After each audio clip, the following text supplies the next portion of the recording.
Good evening, night owls, and welcome to Whisper Crowley. Tonight, I will guide you into a world of darkness, hoping to help you relax and unwind. Perhaps some of you will even drift into a haunting yet soothing sleep. Before we begin, let me know where you're listening from and what time it is for you. And now, we begin. My name is Leonard. It was difficult to organize my thoughts to tell everything that happened to me a few years ago, but I feel I need to share it.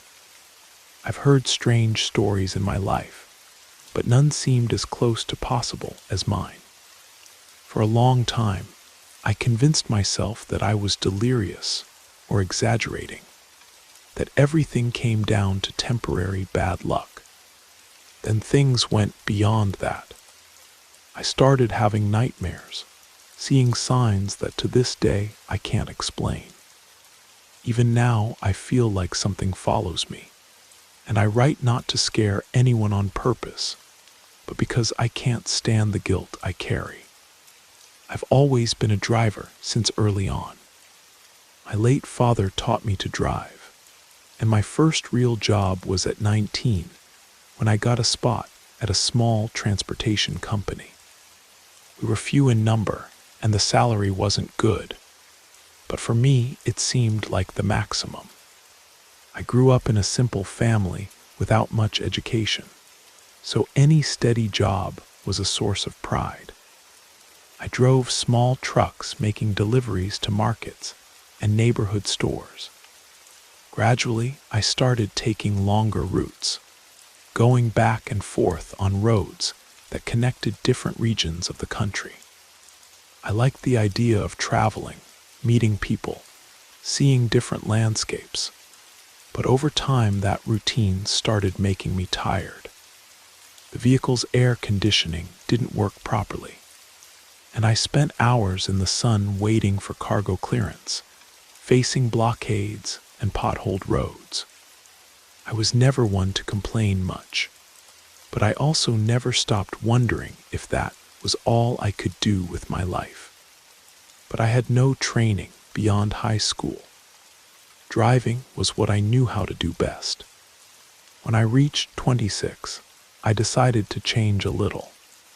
I left the transportation company and went to work as a private driver for a small urban delivery service. Basically, I made door-to-door deliveries of products, sometimes urgent documents, other times heavier orders. It wasn't the big turnaround in my life, but it paid better than before. It also left me with more free time, since most deliveries happened at predictable hours. This period lasted about 2 or 3 years, until I went back to wanting longer trips, a feeling I couldn't control. It was then that an acquaintance named Silas appeared to me with an unexpected proposal. He had been my childhood colleague and was involved with passenger transport, but nothing official. He had a van, and from what I knew, he used to make chartered trips for tourists, small excursions. I hadn't seen him in years. One day we ran into each other at a corner near my work. He got out of the van with a huge smile and greeted me. "Hey Leonard, how long has it been? You're in the usual rush." I briefly told him about my delivery job, which was honest but had no future.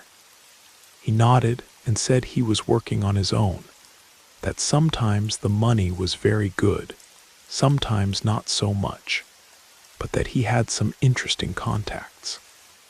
We talked little, and before saying goodbye, he threw out, "I have a scheme that might interest you. If you ever want to listen, call me. I'll need trustworthy people." I was curious, but didn't ask anything at the time. The work rush didn't give me a break. Days later, I texted him, wanting to better understand this proposal. He responded quickly saying we could talk in person, if I was up for having coffee on the weekend. We arranged to meet at a simple establishment in a truck transit area. I arrived at the agreed time, and there he was with the same friendly smile, but bringing a somewhat mysterious posture. We sat down, ordered coffee and toast. He started saying he had a foreign contact who needed drivers to take special passengers from one point to another, always at night or early morning. He spoke as if it were something super normal, but I already found it different. Even so, I didn't want to rush. It's a job without much complication. You just need to go to the location, get the van or car that will already be ready, and head to the destination they give you. The pay is very good, and there's no risk because everything is settled with the authorities. You can rest assured. When he mentioned authorities, my stomach churned. I asked why everything had to be at night. He gave a short laugh and replied, "They're people who don't like to appear, but it's not a crime or anything. The guy who organizes this has documentation for everything. It's just that it can't be done in the middle of the day. You understand? We need discretion." That didn't sound very convincing, but he insisted, saying that if I were smart, I would take advantage of the opportunity. Almost double salary compared to what I received, and I wouldn't need to work every day. Basically, I just had to be on standby. When they called, I would show up and complete the route. Simple like that. I said I would think about it, but the truth is I wasn't very comfortable. On the other hand, my family and I always had some financial struggles, and it was tempting to imagine finally having some money left over. Maybe save up to buy my own car, or make a down payment on a house. I thought it wouldn't hurt to try one trip, see how it was in practice. Several weeks passed without him looking for me. I almost forgot about it. I was sure he had found another driver. But on a Friday night, I was watching television when Silas sent a message. "Hey, are you free tomorrow? There might be an opportunity for you to feel the vibe." I replied yes without much certainty, but accepting. He guided me to go to a specific point in the early afternoon, far from downtown, near a stretch of little trafficked road. He said I would see a van parked with the key in the ignition. He said it would just be a document delivery and some passengers. Nothing big. I confess I felt a chill, but tried to stay calm. Maybe it was just off-the-radar transport. People who don't want to pay bus fare. I don't know. On Saturday, I left home after lunch and followed the coordinates he gave. Indeed, I found a van parked in a corner with somewhat dark windows. There was no one around. I stopped my car, got out, looked for someone who could give me instructions. Nothing. I went to the van and confirmed it was unlocked and with the key in the ignition. I found a sealed envelope on top of the driver's seat. I opened it out of curiosity and saw a paper with the destination address. The text said only, "Take to Community X, wait for person with envelope, follow to address, and return at dawn." There wasn't even a name of who would enter or any indication of how many passengers. That made me nervous, but I thought it was part of the scheme. With the route in hand, I called the van. It had gas, new tires, everything in order. I drove for a stretch of dirt road, then took a main road I already knew. There wasn't much traffic. I was used to traveling, so it wasn't anything complicated. I arrived at the indicated place around 11:30 at night, a somewhat remote area with few lights. I stayed there waiting. After about 15 minutes, a young woman appeared with a very haggard face, holding a sleeping child in her arms. The van had 7 seats, but only she got in. She didn't even introduce herself, just settled into the back seat with the baby sleeping in her lap. It was a strange scene because she had no luggage, no coat, and the night was cold. She spoke softly, almost whispering, and said something like, "He told me you would come." I nodded, still not knowing who he was. She handed me a little paper with another address. No small talk, just following the trip. The road was deserted, and the only thing you could hear was the engine hum and the somewhat muffled cry of the baby, who woke up at some point. From time to time, I tried to make conversation, ask if she was okay, but she responded with monosyllables. She seemed nervous or tired. We arrived at a region of small farms around 2 in the morning. She asked me to stop in front of a wooden gate. There was no sign or walls, just a simple house in the back. She got out, thanked me with an almost inaudible voice, and went walking, carefully holding the baby. I stayed there not knowing if I should wait for someone. I thought someone would appear to take the van, but nothing happened. Then I took my cell phone and wrote to Silas. "I've arrived at the address." "What do I do now?" he just sent. "You can go home." "I'll pay you later." I felt a little foolish. I drove back, left the van where I got it, and went home with my car. I found everything very strange, but nothing violent or illegal had happened, right? Maybe it was some clandestine social assistance program, or some family that couldn't pay for transport. Still, there was an unpleasant atmosphere. I can't explain it. The young woman's face, the scared way, the baby crying as if it wanted to get out of there. Something left me anguished. In the following days, Silas gave me part of the agreed payment. It wasn't an absurd amount, but it exceeded what I would earn in a week of normal service. I asked if there would be more trips, and he said yes, but without giving dates. He also said the foreigner was very satisfied because I had been punctual and discreet. I ended up falling into a strange rhythm. During the day, I continued with my delivery job, and from time to time, I received a message calling for more of these suspicious transports. Always the same way. A van waiting for me at a remote location, the route in an envelope, and at the end some woman got in, sometimes with a child, sometimes pregnant. They never talked much. Some cried, others stayed silent. All with that expression of people who had no choice. I didn't ask too much, but my conscience was already starting to weigh. After a few months, I decided to quit the deliveries and dedicate myself exclusively to these transports. Yes, I know it sounds absurd, but the money was coming in, and I was starting to plan to buy a little house.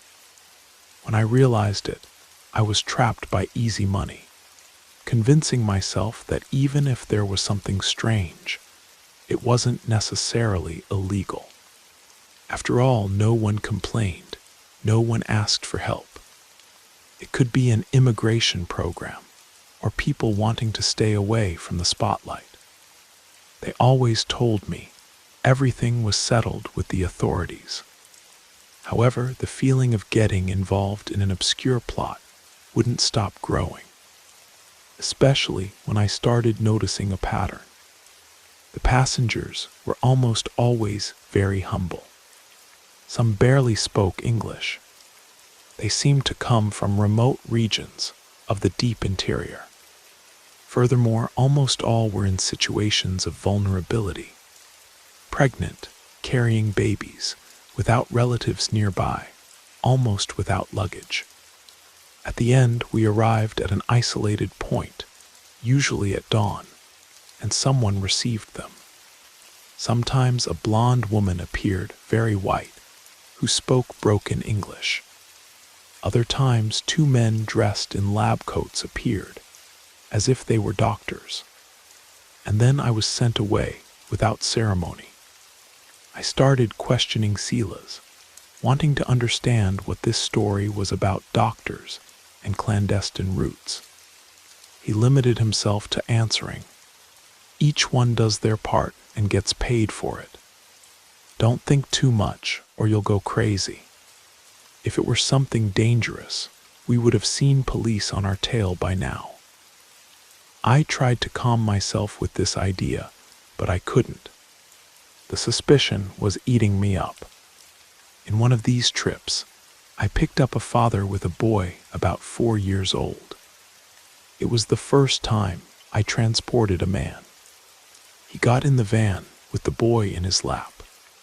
The boy was shaking, had a fever, and the father said he was going to take him to a big hospital in the capital. He spoke with a lot of hope, as if he were finally going to get free treatment. He also said, "The people from this project promised me they would take care of him, pay for surgery, medicine, everything. God bless whoever does this." My throat locked up because it sounded too good. I stayed quiet, but doubt was suffocating me. If it were a humanitarian program, why was there no official publicity? Why nothing in the newspapers, on the radio? Why everything in that disturbing discretion? The worst was when months later, I saw a post on the internet about the disappearance of a boy and his father. The photo was old, but I recognized the boy's face. There was no way it could be a coincidence. In the news, the mother said they had been convinced to travel for a supposed medical opportunity, and then never returned. I felt like someone punched me in the stomach. I started sweating cold and had to close the browser. I spent hours sitting, mentally reviewing everything I had done. I knew I couldn't simply abandon the function. I was afraid that if I abruptly walked away, this foreigner or whoever was responsible would come after me. After all, I had too much information. I knew the routes, the vehicles, part of the scheme. At the same time, I didn't want to continue taking people to an uncertain destination. Every kilometer squeezed my chest, made me sweat. Sleep became a daily nightmare. It was no use praying, trying to watch light things on TV, or listening to relaxing music. The guilt wouldn't leave. The nightmares started subtly.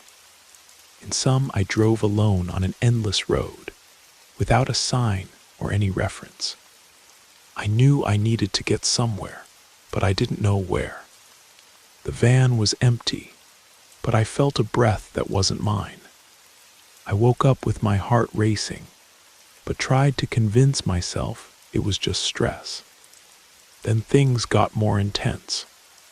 Trips where I transported several sick people, all with faces turned to silence, in a corner. Sometimes I saw a figure, a long, thin figure that watched me. I couldn't describe it very well. It just caused me inexplicable terror. One early morning, coming back from one of these deliveries, I stopped at a gas station to go to the bathroom and have coffee. The attendant was kind of sleepy, the place empty. I went into the bathroom, washed my face, and when I raised my head, I had the impression of seeing someone standing right behind me in the mirror. I was startled and immediately turned my body. There was nothing. I was left with my heart in my mouth, thinking if I was going crazy. I went back to the van, trying to calm down. I drove another 20 minutes, dying to get home. Then out of nowhere, I heard a baby crying coming from the back seat. I looked in the rearview mirror, and there was no one. The crying continued for several seconds, a painful cry, as if the child was in pain. Then it disappeared, leaving a strange silence. I was so nervous that I stopped the vehicle on the shoulder. I got out and opened the rear door. Nothing, no sign of a child. Not knowing what to do, I prayed quietly and got back behind the wheel. From that day on, I never drove at dawn again without the feeling of being watched by something I couldn't see. I told Silas I was having some sleep problems, but I didn't go into details. He just recommended that I take a few days off, that I relax and everything would pass. I said I preferred to stay without taking work for a while. He was surprised, asked if I owed something or if someone had threatened me. I replied no, but that I needed to take care of my health. He hesitated but ended up accepting.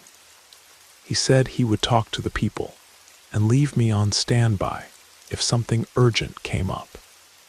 I thanked him and walked away for a few weeks. I stayed home trying to resume my normal life, but I couldn't sleep properly. Every time I closed my eyes, the image of people getting into the van, of sick babies, of scared faces came. Sometimes I had dreams where I saw a room full of incubators with newborns crying, and in the background that thin figure with legs that looked like an animal's. It was strange. I didn't see horns, I didn't see something so clear, but the shape reminded me of a large animal, curved with long arms. It seemed to emit a low sound, almost like a grunt. I tried to convince myself it was just a symbol of my remorse. After all, I had no proof of anything, just suppositions. But the news of that father and son who disappeared wouldn't leave my head. I also remembered a young woman I picked up once, carrying a baby so small it barely had the strength to cry. She said the child needed special medicine. In the middle of the journey, we exchanged a few words. She asked me if I had ever seen any big hospital nearby. I replied that I didn't know. I was just following instructions. She smiled and said, "I think they're going to take care of me and him. I never had anything in life, so I believe now it's going to work out." Her naivety broke my heart. One night, I woke up feeling a presence in the room. I was sweating with shortness of breath. I felt a strange smell, something like wet fur or old leather. I opened my eyes, and in the dimness, I thought I saw a figure near the corner of the room. I froze. I thought about turning on the bedside lamp, but I was afraid that by doing so, I would see something indescribable. I don't know how long I stayed paralyzed, but I ended up overcome by tiredness and slept again. In the morning, I found the lamp knocked over, without remembering having bumped into it. I spent the day quiet. At this point, I was already thinking about going to the police, but I had no concrete evidence. I could only tell what I thought, that there was a group transporting vulnerable people, that these people disappeared afterwards. I still couldn't point names or knew where they actually went. And to make matters worse, Silas said the police were in the foreigner's pocket. I would probably risk myself for nothing. Even so, my conscience told me to do something. I was in this dilemma, and meanwhile I didn't accept any more trips. I told Silas I was sick, invented health problems. He said he understood, but I noticed he became distant from me. I started surviving on the savings I had gathered and doing odd jobs, driving for people I knew. But the feeling that something was chasing me only grew. I started seeing figures always out of the corner of my eye, especially at dawn. Sometimes I heard low voices, as if they were talking inside my house. Once I clearly heard a child crying, but it was morning with the sun coming through the window. I couldn't explain it. I checked the whole house, looked under the bed, behind doors in the yard. Nothing. One late afternoon, I decided to visit a friend who lived on the other side of town. I wanted to distract myself, talk about football, anything to forget the paranoia. On the way, I passed a street where there were some missing person posters glued to poles. I don't usually notice much, but something caught my attention. One of the photos was of a pregnant woman. Below it read something like, "If anyone has seen her, please call this number." I stopped the car to look closer. I recognized her. I was sure it was one of the passengers I took maybe 3 or 4 months ago. She even wore the same colorful scarf in her hair. The poster said she was a resident of a simple neighborhood and had disappeared without a trace. A deep sadness hit me. I went to my friend's house, but couldn't talk properly about anything. I just said I wasn't feeling well and left. The nightmares returned with more force. Now, besides seeing that long figure, I heard a sound of hooves hitting the ground, as if an animal was walking in circles around me. I woke up drenched in sweat, my heart out of rhythm. I took water, tried to pray quietly.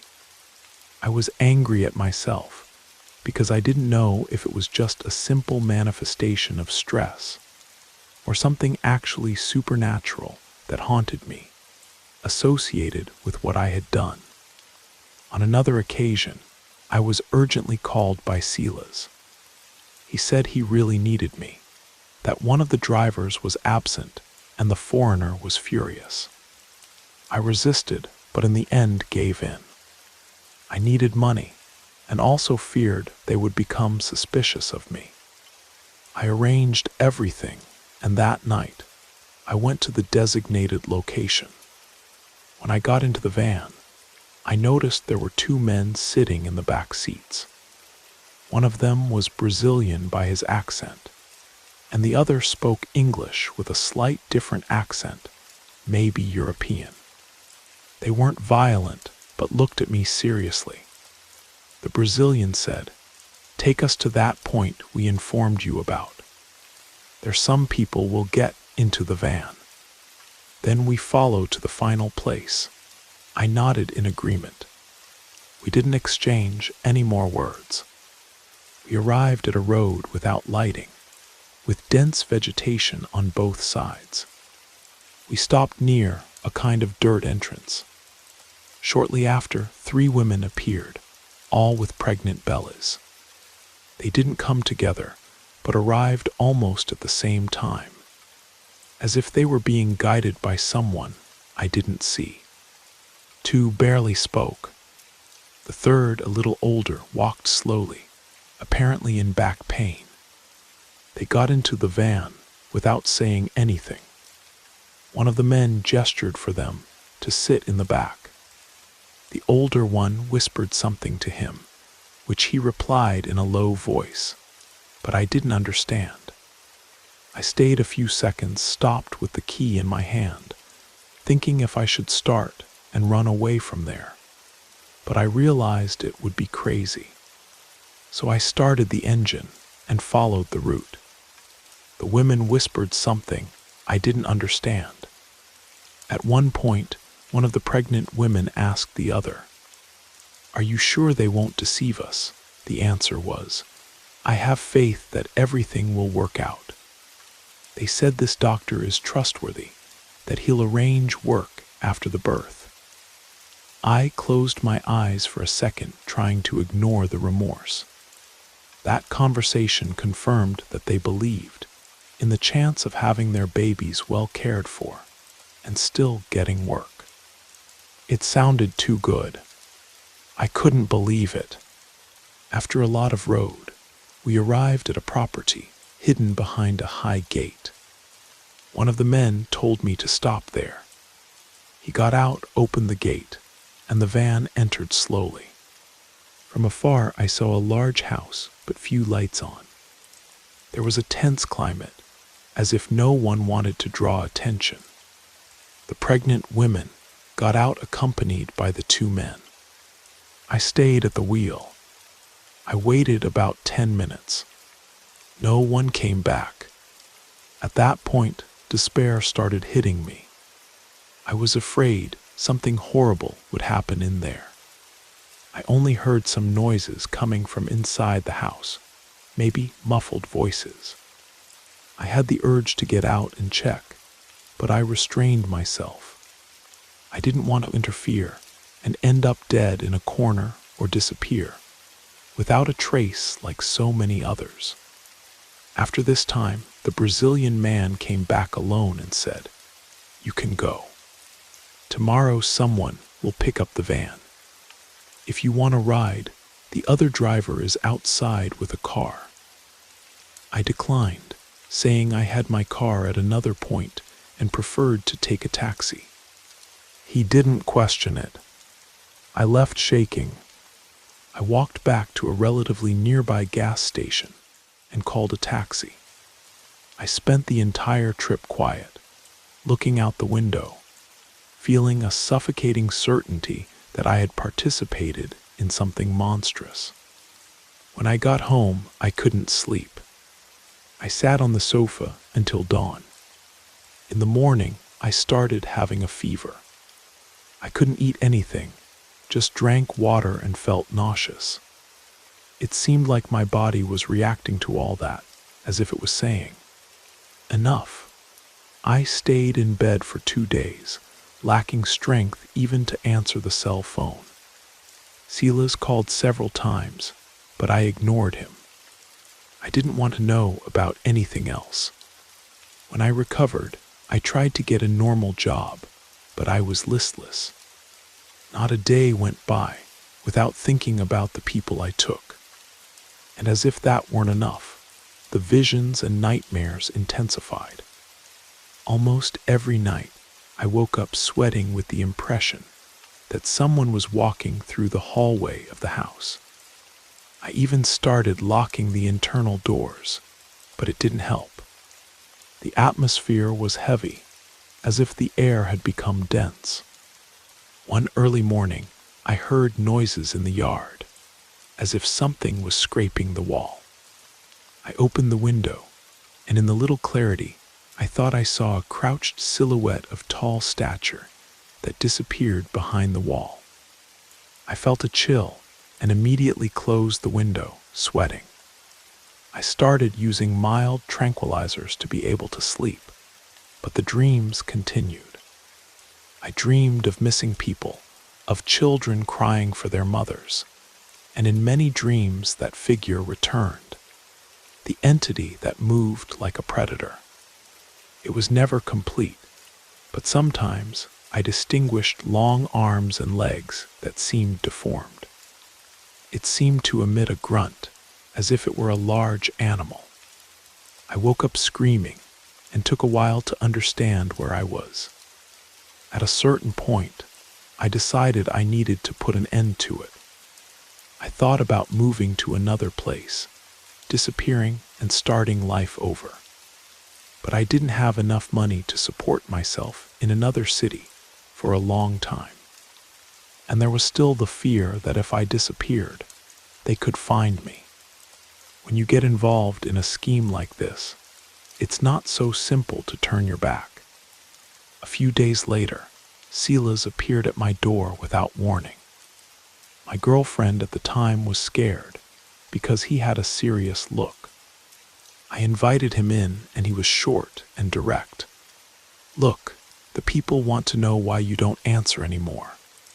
Some people think you might be talking too much around there." I tried to explain myself. I said I was sick, having problems, wasn't in condition to work or do anything. He sighed. Okay, I just hope you're being sincere. If I find out you want to tell stories to someone, it gets complicated. That sounded like a threat. He said he would come by later to leave me some money from an old trip and left. My girlfriend asked me what was happening. I told her part of the truth, saying I worked with suspicious people and was now trying to get out without getting more involved. She was worried, but at the same time supported me. She said we should be careful. As the weeks passed, Silas stopped contacting me, and I hoped they would forget me. Meanwhile, the strange experiences persisted. I even saw that creature more clearly in the middle of a nightmare that seemed real. I was in a place full of dry trees and twisted trunks. There was no sound of insects or wind. Then on the horizon, a dark silhouette appeared. The nightmare was so intense that I felt the smell of damp earth. That thing approached, and when it was close, it seemed to me an erect being with legs resembling the paws of some animal, but the torso was almost human. I didn't see a human face, but I noticed eyes that shone as if they reflected light. I woke up screaming with my chest hurting from so much terror. I tried to find strength to report the scheme, but I didn't have an ounce of courage to enter a police station and expose that. I was scared of the possibility of the police being involved, or of being branded as crazy. I had already heard rumors that the group had support from important people.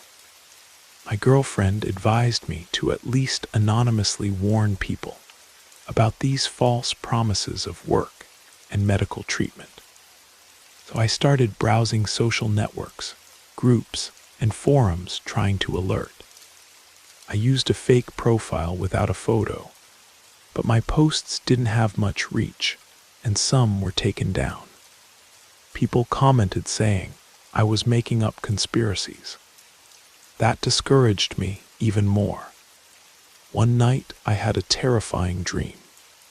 I saw a room that looked like a warehouse. There were stretchers lined up, and on each stretcher a pregnant woman. Some crying, others seeming drugged. In the back, men in lab coats handled surgical tools and notes. Everything was illuminated by white lamps, and in the corners that being with abnormal legs, staring at each person. I tried to scream, but no voice came out. I woke up crying with the feeling of having witnessed a bizarre ritual. It wasn't just trafficking or baby selling. It seemed like a sacrifice or something worse, as if that monstrous thing was there to ensure everything went the way they planned.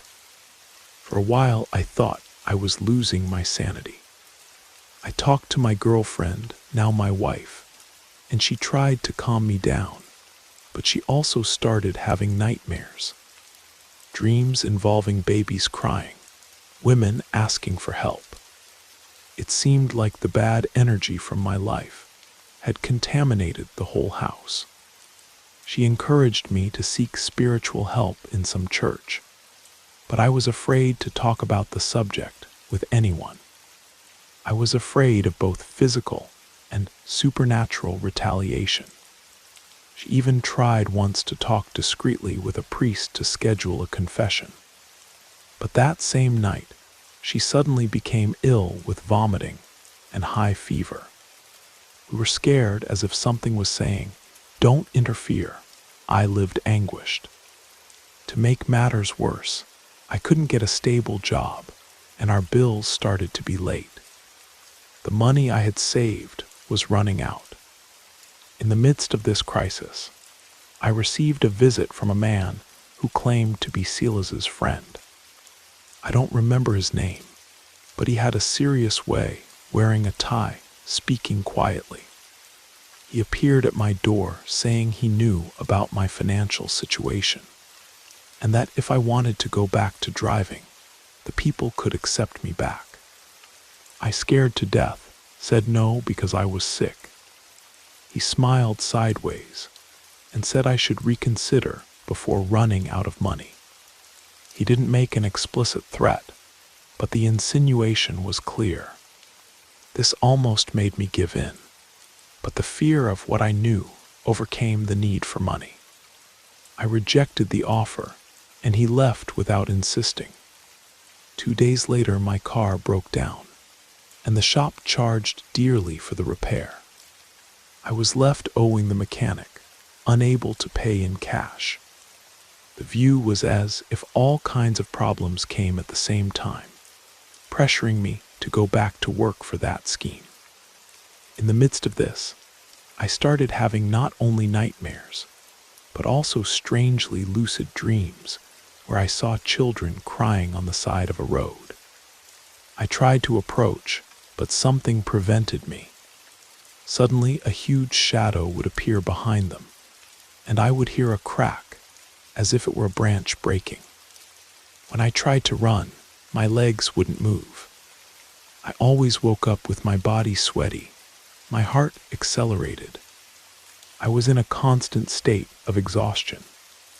One of the times I felt most terrified was when, returning from the market, I stopped the car in the garage, and when I turned off the engine, I felt a weight in the back seat, as if someone had sat down. I didn't hear a door noise or anything. I turned slowly to look. There was no one, but the seat seemed slightly sunken, as if an invisible body was there.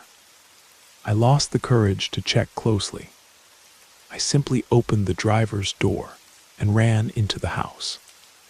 My wife, seeing my state, asked me several times what had happened, but I could only shake my head. I spent the rest of the night praying, asking for forgiveness for any harm I might have caused. One late afternoon, I decided to take a car ride through a more remote region in an attempt to clear my head. I took a dirt road that passed near some farms. I drove slowly, observing the field. I even stopped under a tree to breathe and drink some water. That's when I noticed a poster attached to an improvised post made of wood. It talked about a family that had completely disappeared: father, mother, and 2 children. The person who wrote it begged for any information, left a phone number and an emotional appeal. I felt my body shudder because from the description, they could have been targets of those people. It seemed like every day that passed, I found more evidence that the people I transported never came back. That broke me completely. When night fell, I decided to withdraw. I stopped at a small roadside bar to eat something. While I had some broth, I started paying attention to the voices around me. 2 gentlemen were talking about ghost stories and creatures that appeared to hunters. One of them mentioned something like, "There are people who swear they saw a big animal with strange paws that wanders these paths at night. They say that where it passes, people disappear." My heart jumped.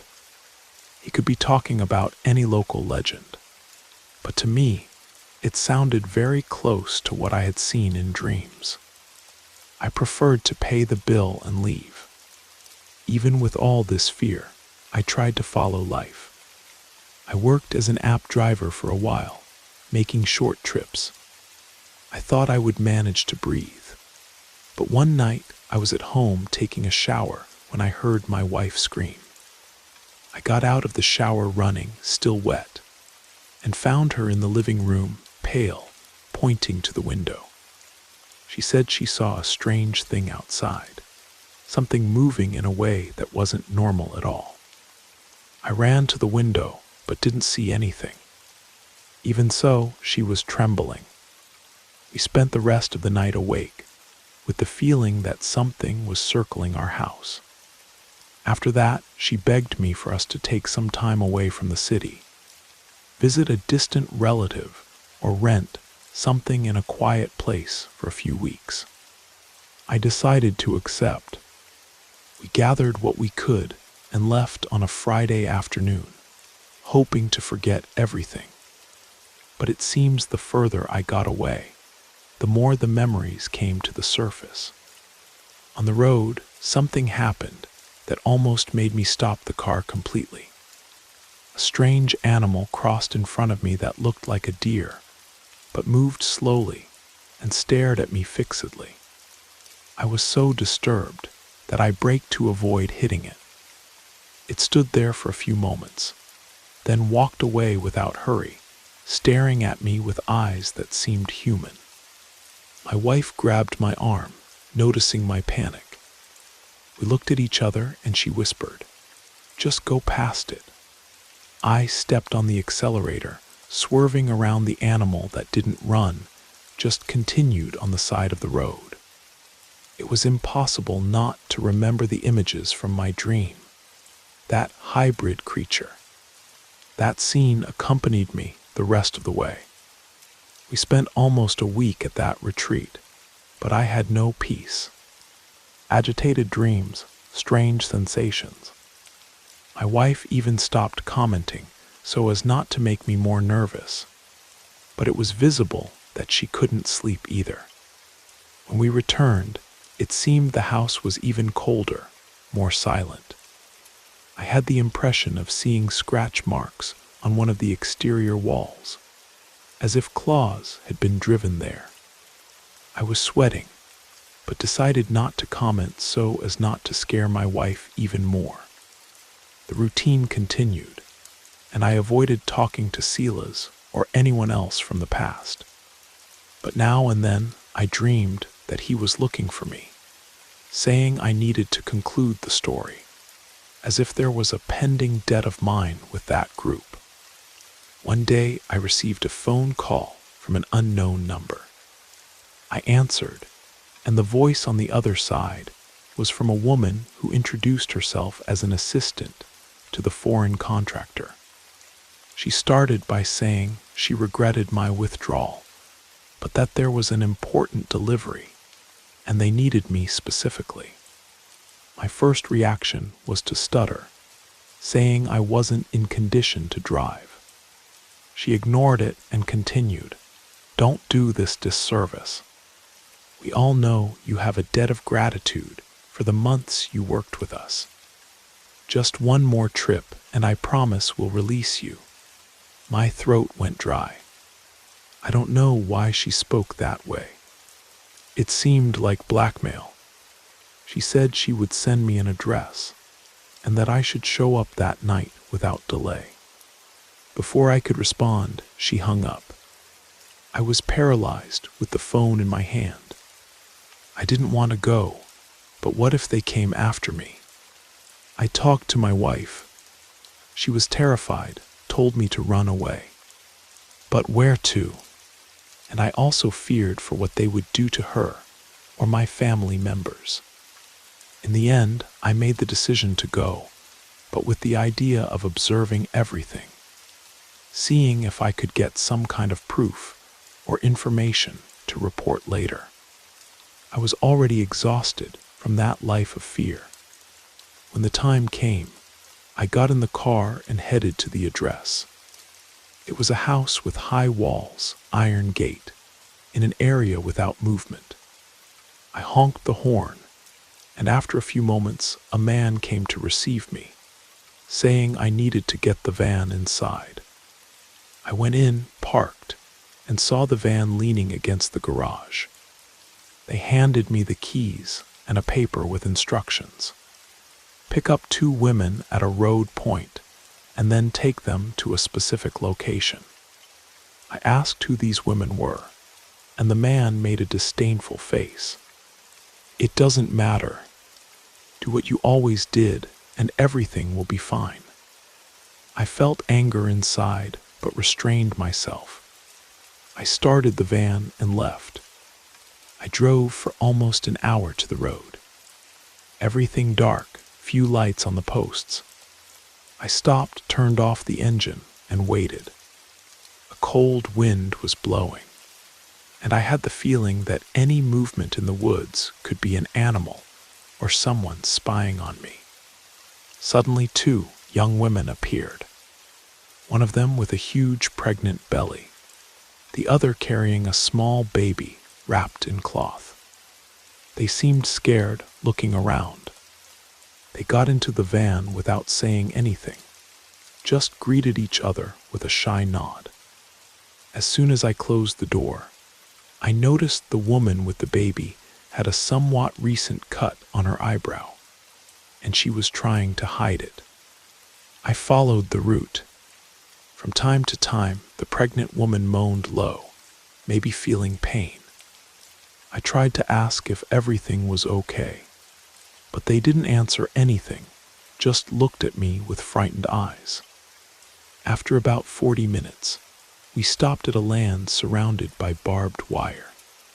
The door was open at the front, as if waiting for our arrival. I lit it with the headlight and saw a rustic construction in the back. A blonde-haired woman appeared wearing white clothes. She signaled for me to enter with the van. The pregnant woman whispered, "Are you sure everything will be fine?" "I don't see any doctor." The blonde replied in English marked by an accent, "Trust me, come on." I was so anguished I could barely turn off the engine properly. That's when I noticed a dark stain on the ground near the entrance. It looked like dried blood. My heart raced. The young women didn't notice. They were distracted by the blonde woman. I opened the door, took a step out, and heard a muffled scream from inside the house. I don't know if it was human or an animal, but it sounded desperate. I wanted to run away, but froze in place. The blonde raised her voice, "Close that gate now." I went to the gate hesitantly. I thought about running away, but my legs were wobbly. When I returned, the two young women had already gone inside. The blonde stared at me and said firmly, "Wait here. We're going to solve something and we'll release you soon." I nodded without speaking. She went into the house. I was alone, looking around. The wind swayed dry vegetation, and I heard night birds, but nothing that calmed me. After about 10 minutes, the same blonde woman came back alone. "Leave the van there. You're coming with me." I said I preferred to stay in the van, but she gave me a look that intimidated me. Without choice, I followed her. She took me through a narrow corridor, where one of the environments had a heavy curtain.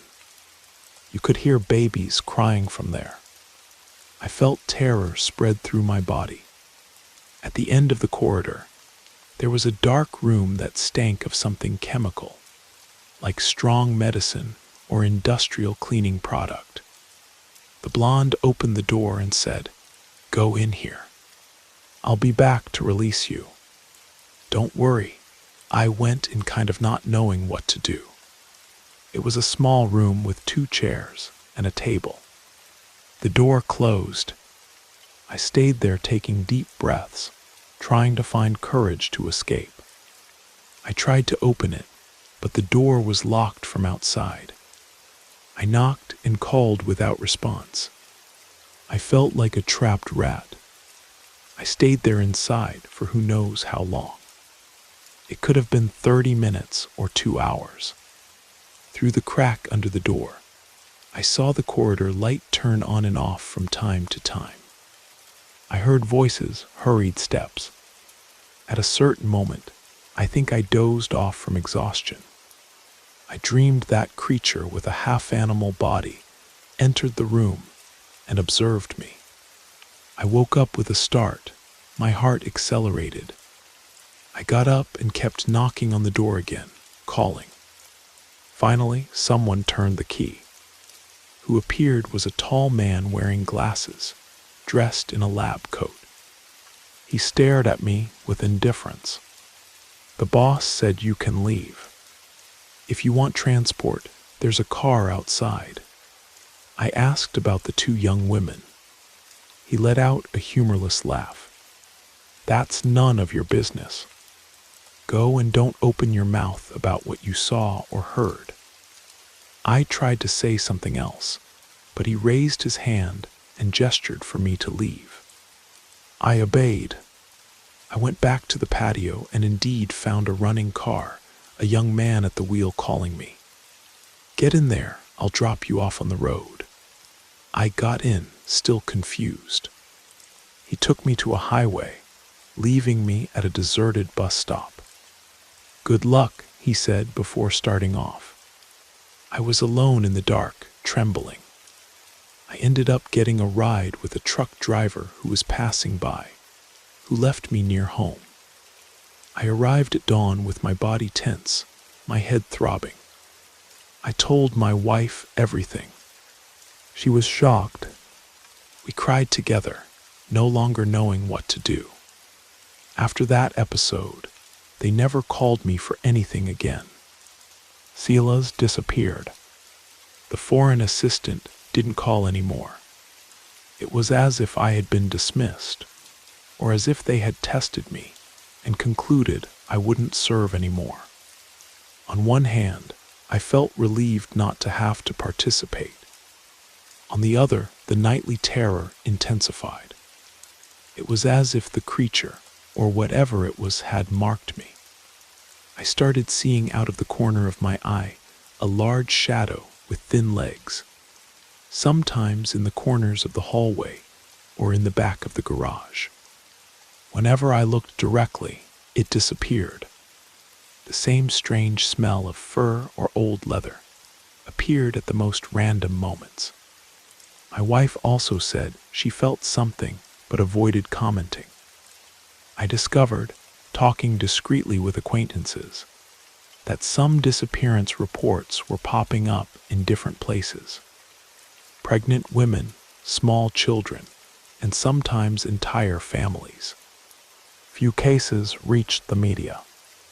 Usually they only came out as small notes. This silence made me believe there was money behind it, muffling everything. And I didn't have the courage to knock on a newspaper's door and tell my story. I was terrified of reprisals. So my life went on. I managed to get a steady job as a driver at a moving company sometime later, without major roots, and I tried to move forward with life. But even now, years later, I still dream about those people. In some dreams, I see faces I recognize from past trips, all staring at me as if they wanted to ask me why I didn't do anything to save them. I see images of babies left in cold rooms with wires and tubes. I hear cries that seem like calls for help. The vision of that half-animal, half-man being remains with me to this day. On some nights, I have the impression of feeling its gaze in some dark corner. I avoid being alone on the street after a certain time. I could never drive at dawn again without remembering these facts. Whenever I see any van circulating, I feel a chill, thinking it might be another clandestine transport, taking innocent people toward the unknown. I've thought about reporting everything to the authorities, but there's no way to prove anything. I only have my testimony, and I know they must have connections to discredit me. Besides, that presence that torments me in dreams gives me the feeling that speaking would break a silent pact. It's as if it's engraved in my head that if I told everything openly, I would pay dearly or end up taking my wife along in the damage. I know it seems like cowardice, but I don't wish for anyone to suffer this type of invisible persecution. Time passed, and I tried to rebuild my life. I got married, had some health problems but recovered. I moved neighborhoods, sought to keep distance from anyone who could link me to that scheme. However, I can't be at peace. From time to time, I hear some comment about people who disappeared, and my heart races. I wonder if they're still transporting women, children. I blame myself for having participated, even without realizing the gravity at the beginning. When I try to explain my anguish to someone without giving too many details, the person thinks it's paranoia or delirium. That's why I decided to report everything in writing. It's my way of venting and maybe alerting someone. It could be that reading this, someone will rethink these miraculous proposals for medical treatment or jobs abroad for pregnant women. Because many times there's nothing good behind it, just darkness. I know my story is strange, but I guarantee I have no reason to make it up. There are days when I dream I'm in an empty room, and that creature enters, surrounds me, looks at me for a while, then simply disappears. I wake up with my body aching, sweaty, feeling a fear that no word describes. Maybe it's just guilt and remorse punishing me. Or maybe there's something real we don't know that feeds on the suffering of these people. I can't say. It's scary to think about how many people were deceived and taken to unknown places, possibly without return. Maybe these people were used in rituals, maybe sold, or who knows what. Anyway, every time I see news of missing people, I feel like I carry part of this tragedy on my shoulders. And when I try to pray, I feel a weight as if I'm being watched and warned not to meddle in this matter anymore. I told this account so other people stay alert. Unfortunately, I can't change what I did. I can only live with the fact that I was an accomplice, even if through ignorance. And if they ask me if I believe in something supernatural today, I would say I believe. I don't know how it works, but I feel there are negative forces that manifest when human evil reaches a certain level. Maybe that's the closest explanation I have for the apparitions that torment me. I continue living, working, but always with the feeling that there's a gaze over my shoulder. This is my account. Probably many won't believe it. Some will think I'm exaggerating or making up horror stories. But I know that for me everything was and is too real. Each night trip I made, each face that passed through the van, each sleepless night. This transformed me in a way I can't reverse. I write to try to purge some of the guilt, but I don't know if it will help. If one day you come across a strangely good offer that only asks for your discretion, remember what I told you here. Prefer misery to darkness without return.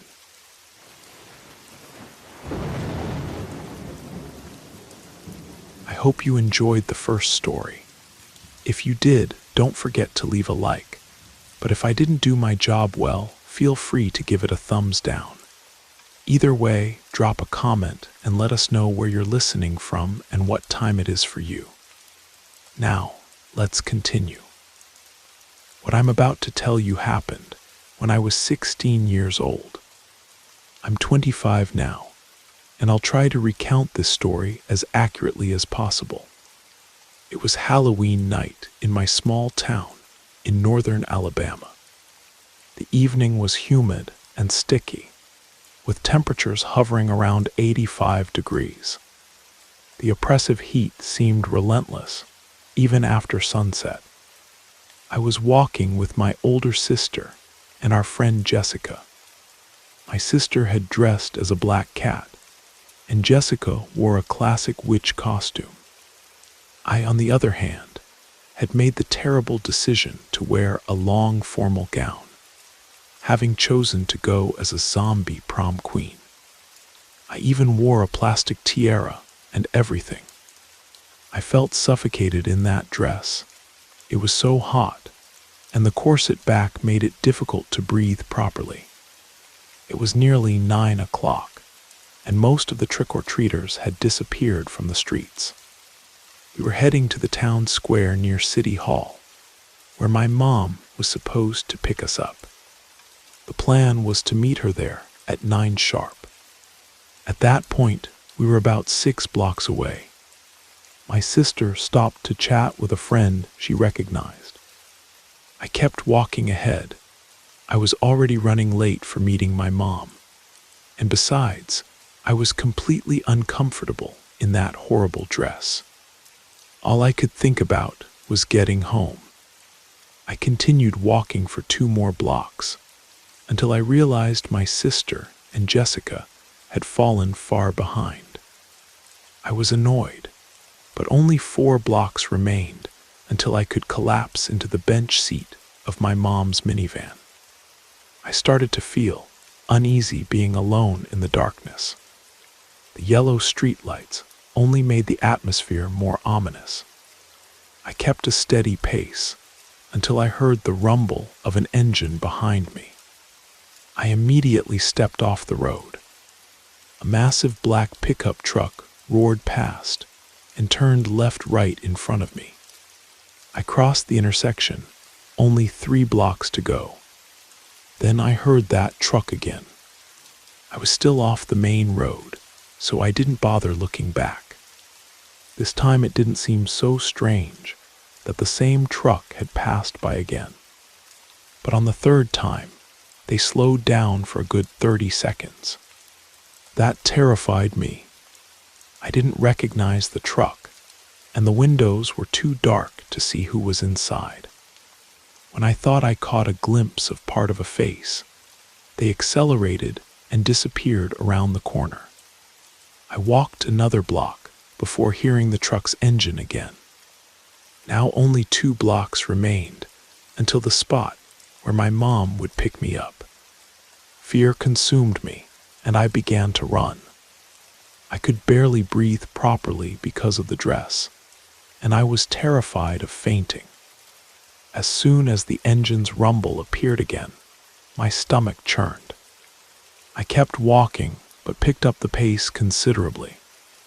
I kept my eyes fixed on the ground, watching my own shadow as the headlights approached. When I heard the brakes, I tried to run, but it was too late. I realized how close they were to me. I felt a sharp pain in the back of my head. When I looked up, I saw an arm extending from the window. On his forearm was a tattoo of an eagle clutching a sword. He had my hair gripped in his fist. But before I could understand what was happening, he accelerated, dragging me alongside the truck. I ran as fast as I could, trying to scratch his arm. I cried and screamed. All I could think was that if I tripped, I'd be run over. The man was laughing, and I was completely helpless. Just as suddenly as it began, he released me.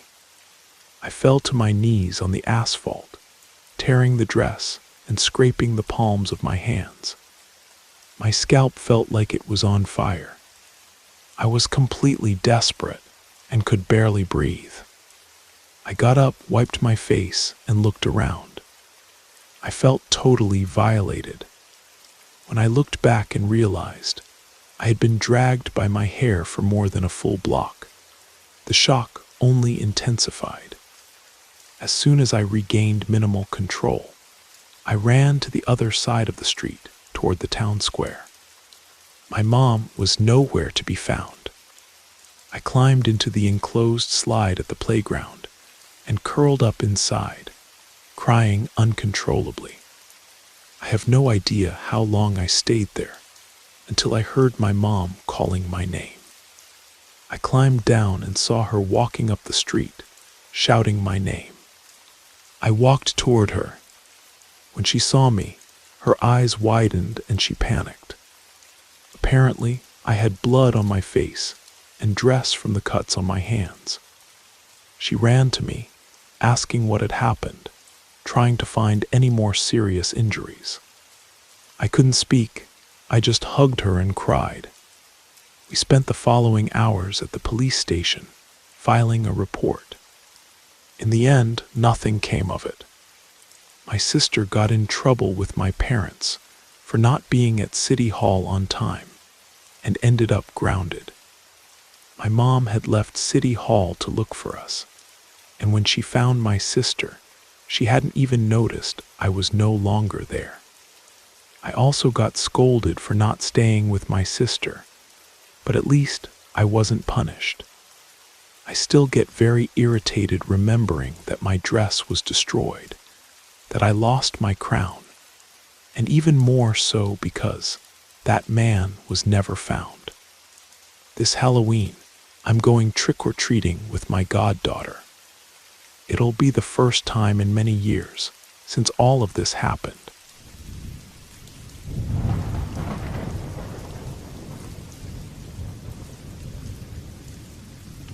First, I need to say that I'm one of those quiet readers who just observes around here.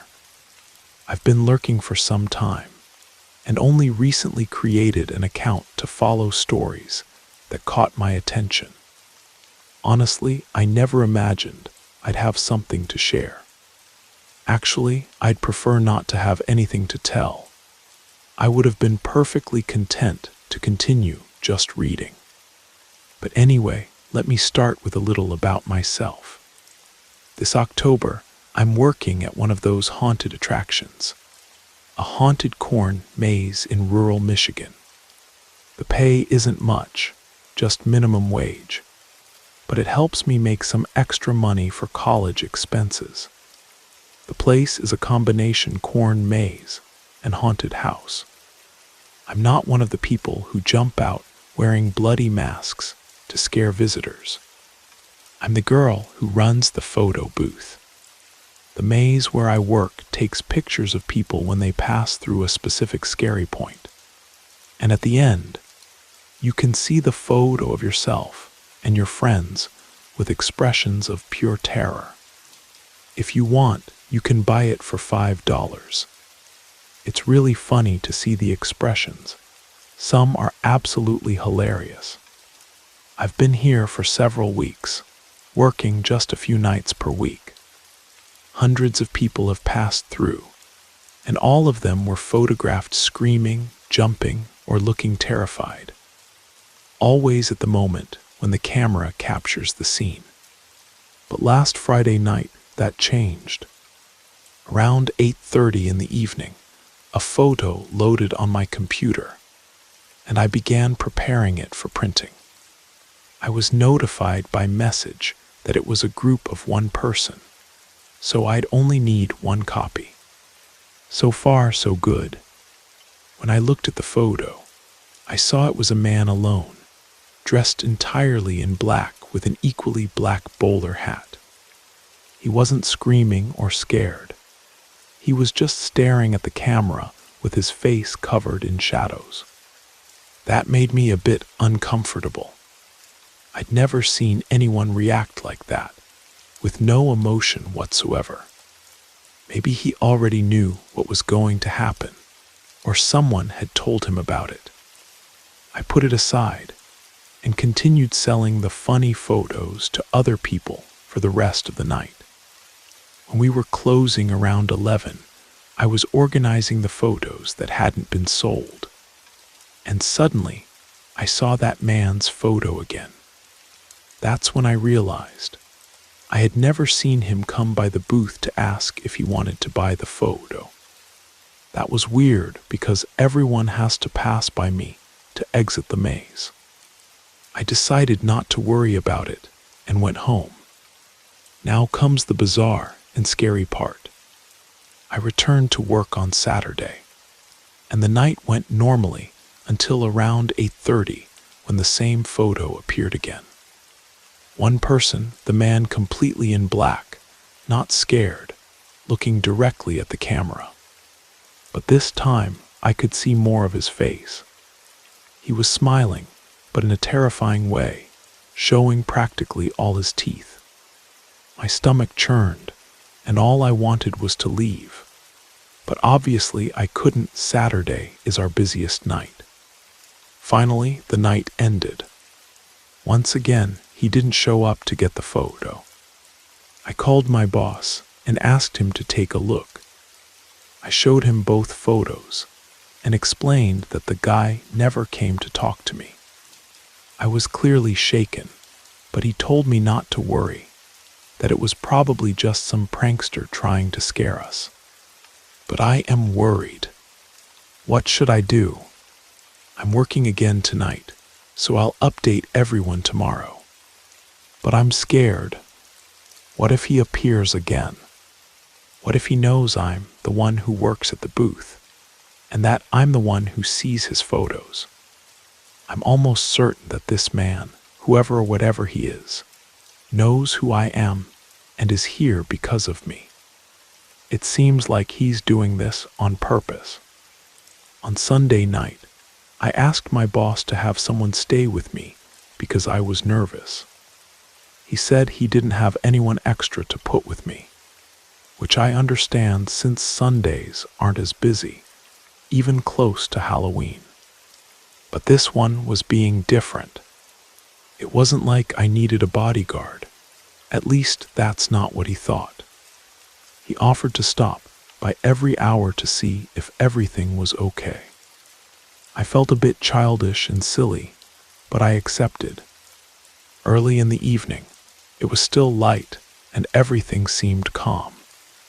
I even started to relax a little, almost feeling a false sense of security.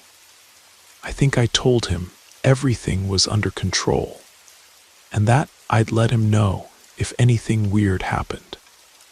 Well, something did happen.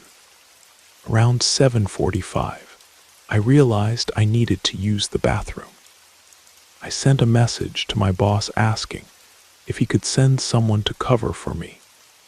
I didn't get a response, which was strange since he normally responds super quickly to ensure everything runs smoothly. When he finally responded, it was already 8:21. I remember clearly because I was checking my phone every 30 seconds. He said he'd send the girl who handles ticket sales, let's call her Dana, that's not her real name, to replace me for a while because he would handle the tickets. As soon as Dana arrived at the booth, I practically ran to the bathroom because I was already desperate. Of course, there was a line. I waited impatiently when suddenly, a movement in the corner of my eye caught my attention. I looked to the side and only saw the cornfield that surrounded the place, which wasn't part of the maze and extended for miles. And then I saw him. That guy was standing there in the middle of the corn, with the same sinister smile on his face. I looked around and realized there was no longer a line. No one was near me. My blood ran cold, and my heart started racing like never before. I jumped into the portable bathroom, locked the door, and started vomiting. I cried like a child, trembling and sobbing. I stayed locked in there for almost 15 minutes. When I finally came back, I kept my eyes fixed straight ahead, completely ignoring the cornfields around me. As soon as I got to the photo booth, Dana noticed I wasn't well at all and sent a message to the boss. He said he couldn't leave the ticket booth, so he asked Dana to stay with me until I felt better. But in an act of pure stupidity, I assured her I was fine and that she should go back to work at tickets. I'd be okay. I have this irrational fear of bothering or disappointing people. So I agreed to stay completely terrified and alone at that damn booth for 2 more hours. Stupid, I know, but it's something I can't help. So Dana left, somewhat reluctantly, I think, and there I was, alone again. By then, it must have been almost 9 at night. I decided to check the photos around 8:30 to see if he had passed through. He hadn't. I think he knew I wasn't at the booth, which is why he was there in the cornfield near the bathrooms and not in the maze. I can't understand what I could have done for him to come after me. Maybe he's not even a bad person. Maybe he just has a message for me or something like that. I really don't know. I know I should simply quit this job, but the idea of leaving them hanging bothers me a lot. It's hard to find someone to train and replace so close to Halloween with the heavy traffic we have. Besides, I don't want to leave because I have a feeling in the pit of my stomach, almost an instinct, that no matter where I go, he's going to try to follow me.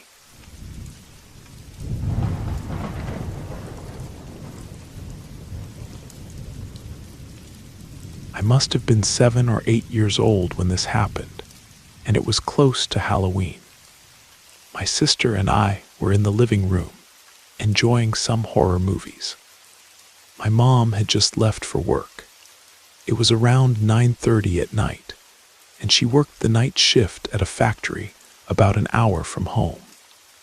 My dad had just walked her to the car and said goodbye, as he always did, watching while she backed out to make sure she left safely since our neighborhood wasn't the safest. After she left, he came back inside, threw himself on the couch, and we continued watching TV. Child's Play had just started, and being a kid, I was always terrified of dolls. I remember curling up on the couch close to one of our dogs. That's when I noticed our dog had woken up and was staring intently at one of the living room doors, the one that led to the front porch. To help you understand better, our front porch was enclosed and looked more like a large entry area. It had an L-shaped table where I used to do my homework or spend time with friends. This was the first room a person entered when coming into the house, right after passing through the 2 front doors. Once inside, you could go left through the old double doors that led to the living room, or go straight through a glass door that led to the kitchen. I looked at the door she was staring at and saw a silhouette standing on our front porch. What I could never understand is how we didn't hear the front door open. Thinking about it now, I think maybe my dad didn't lock the doors properly, or the left one might have been left slightly ajar. We had light curtains on the double doors, so you could see a bit through them to the porch, which we kept lit until bedtime so people would know someone was still awake in the house. I don't remember if it was me or my sister who pointed out the man, but my dad got up and ran to the front porch where the man was now standing. Just to give you a little context about him, my dad was about 6 feet tall and a bit overweight. He had been a nurse and later joined the Marine Corps, so he used to be in great shape and quite intimidating. But after breaking his hip and having surgery, he usually used a walker or limped. So when I say he ran, it wasn't exactly at high speed since he couldn't do that anymore. Even so, he was still quite intimidating in his posture and demeanor. I remember hearing the glass door open and immediately after, a muffled shout. To me, it seemed to last an eternity, but in reality, it probably didn't last more than 10 minutes. My sister, who was 12 at the time, was lying on the floor near the double doors, trying to hear what they were saying. I think I just kept watching the movie or something. Anyway, after a while, my dad came back and sat down. He told us not to worry and to continue watching the movie.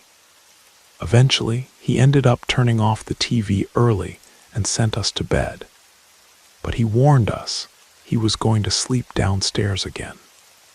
I was only 7 or 8 years old, so even though I was smart enough to understand what was happening, I knew he was worried about that guy coming back. I could tell, but I didn't worry much because as a child, you think your parents can solve anything. Fortunately, that man never returned. But a week later, my sister and I ended up discovering what really happened after asking some questions and piecing together the story. Apparently, what happened was that the guy had entered our house and was completely drunk or high. No one was sure. He was going to come in completely, but when he came face to face with my dad, he was surprised. My dad started asking who he was, what he was doing there. The guy just kept repeating, "I'm here to work, man. I need money. Please let me work." My dad tried to get him to leave once, but the guy just stared at him without saying anything, which obviously made my dad even more irritated. He literally had to open the front door and push the guy outside, and the whole time the guy kept repeating, "Please, I need money. Don't send me back out there. Please let me work. I don't want to go back out there." My dad must have finally managed to expel the guy after some harsher words. I don't know for sure if he called the police, but knowing his way, and since no police showed up, I think he decided he had the situation under control. That also explains why he decided to sleep in the living room that night. We never saw that guy again, fortunately, and no one tried to do anything similar after that. Sometimes I wonder if that man was really very drunk or high. But either way, I'm relieved he never came back.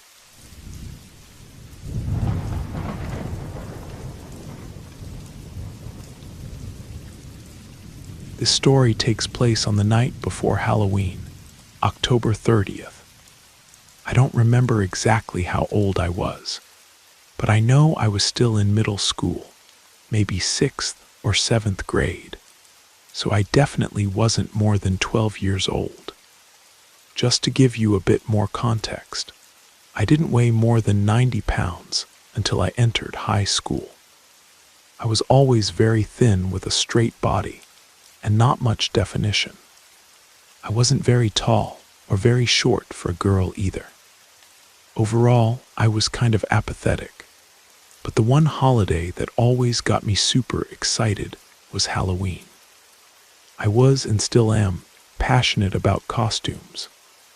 That night, my mom took my sister and me to a small shopping center where a discount clothing store had recently opened, maybe 3 months before. I call it a mini mall because the only other places open there were a beauty store called Sellers and a Marshall's. We decided to go kind of last minute. It must have been around 8:30 or 9 at night, maybe even later. Sellers was already closed, and both Marshall's and the clothing store were about to close in about an hour. Even so, the store was huge inside, and for Halloween, they had decorated everything from wall to wall with incredible decorations and costumes. It was easy to get lost from your group in there, because they had several rows of tall clothing racks that were practically impossible to see over. As soon as we entered, one of the employees from the fitting room area put on a skeleton mask and jumped out from behind a shelf, giving me the biggest scare of my life, just me, of course. My mom and sister obviously burst out laughing, and soon after, they left me alone to go shopping on their own. I knew I was in a good mood, so I went looking for a costume for myself. At that time, I was completely addicted to my MP3 player and was listening to music with headphones while browsing through the store. But I couldn't ignore the strange sensation of chills on the back of my neck, as if someone was watching or following me. At one point, I took out one earphone, turned down the volume, and noticed that every time I felt this sensation, the person watching me got closer. I heard the sound of eerie whistling. There were some families in the store too, so I tried to convince myself it was just paranoia and went looking for my family.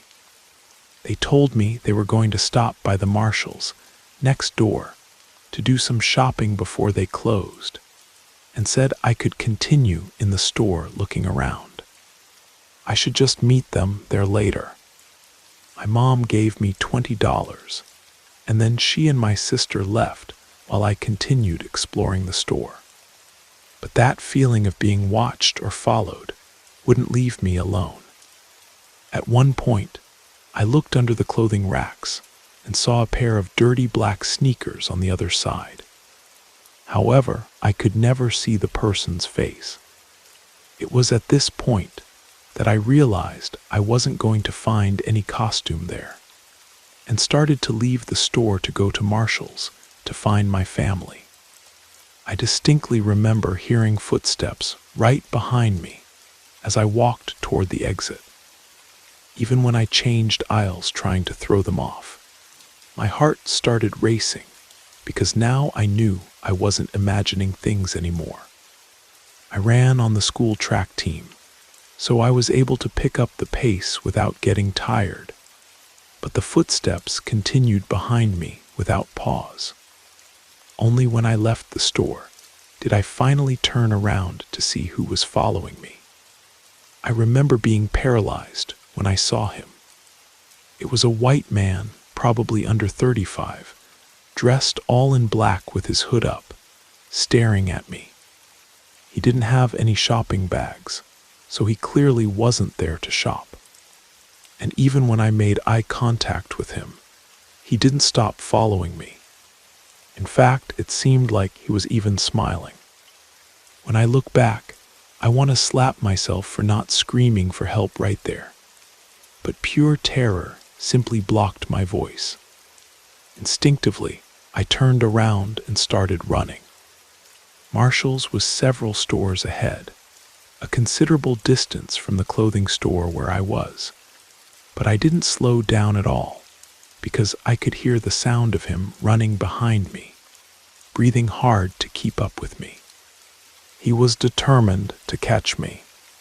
I remember letting out some desperate whimpers when I realized he was getting much closer than I had imagined. The fear of being grabbed in that dark and almost deserted shopping center dominated me, and I thought maybe I wouldn't be able to reach my family in time. No one would question it. They'd probably think it was just a Halloween prank.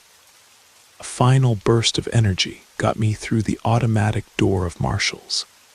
But to my horror, the man entered right behind me. We were both still running at high speed. My brain could only think of one thing: keep running.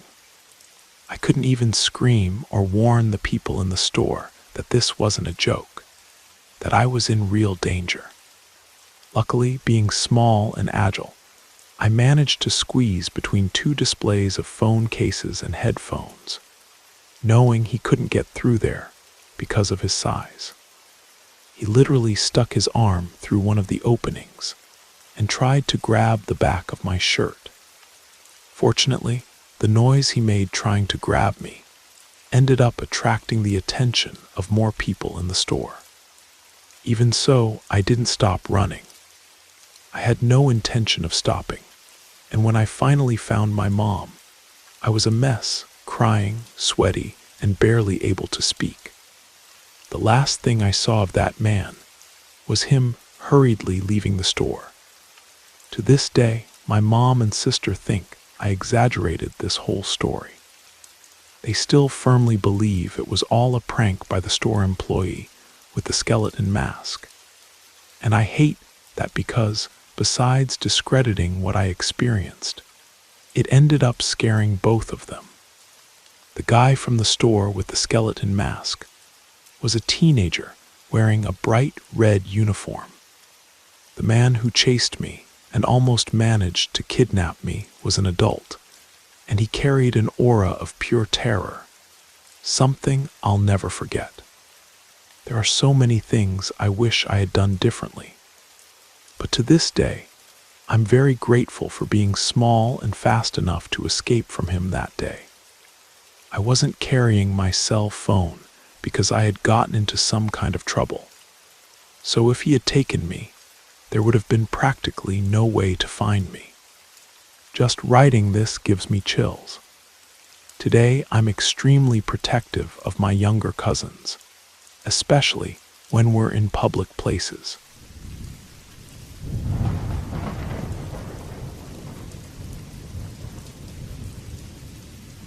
This happened during my high school years.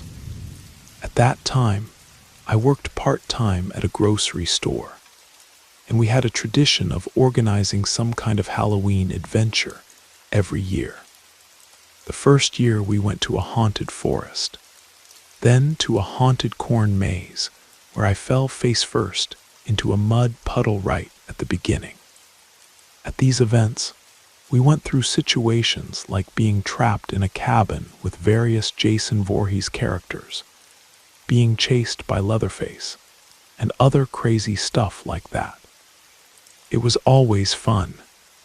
If I find the right community, maybe I'll tell those stories another time.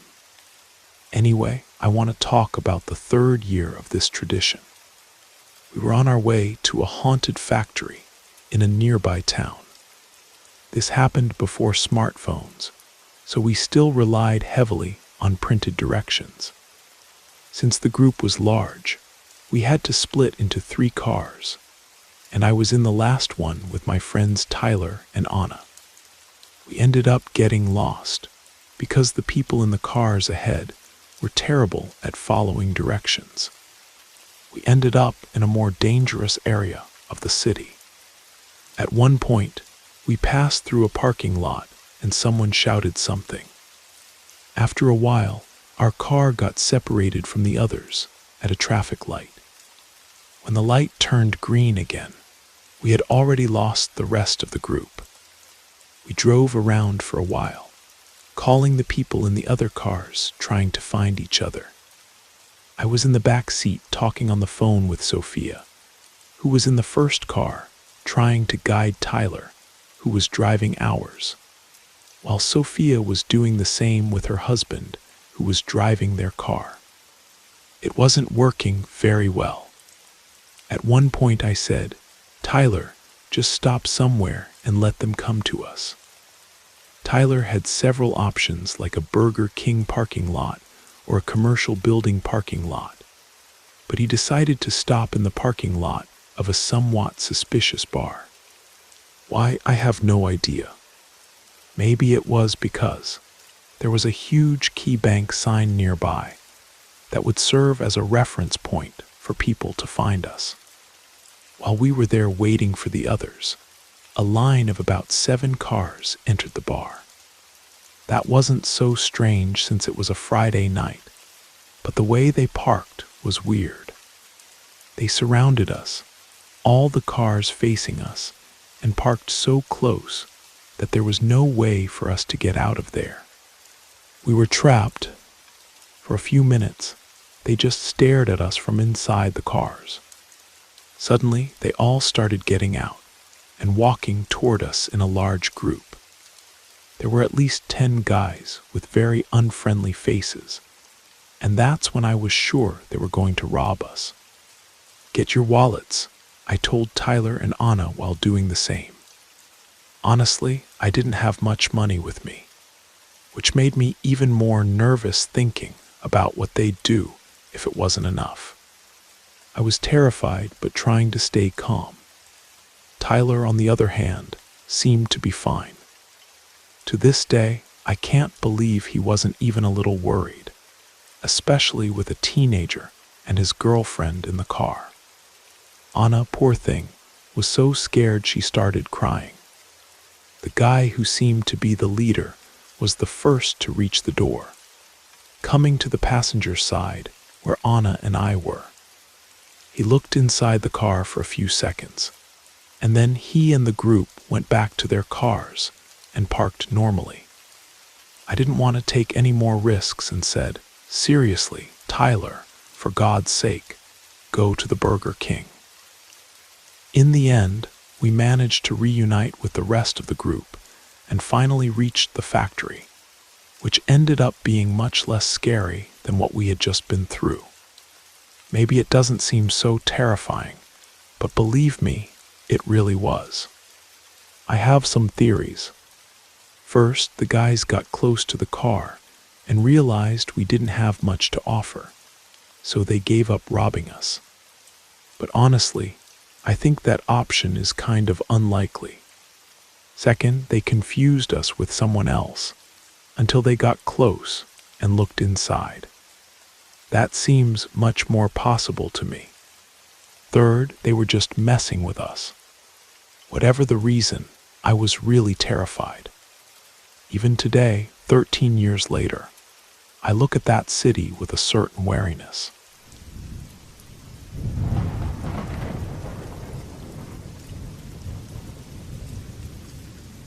On Halloween night, my little brother, who was 9, and my little sister, who was 12, were excited to go trick-or-treating. My mom, knowing I was 15, asked me to accompany them to make sure they stayed safe. I didn't mind doing this. After all, I knew I'd end up getting the candy they were always so picky about and didn't want. They put on their costumes and grabbed bags to carry the candy while I got ready, putting on a jacket along with my iPod and a pocket knife in my pocket. The three of us went out together and started going door to door. My routine was simple. First, I'd check if the porch light was on, then I'd go up with my siblings and stay a little behind while they rang the doorbell.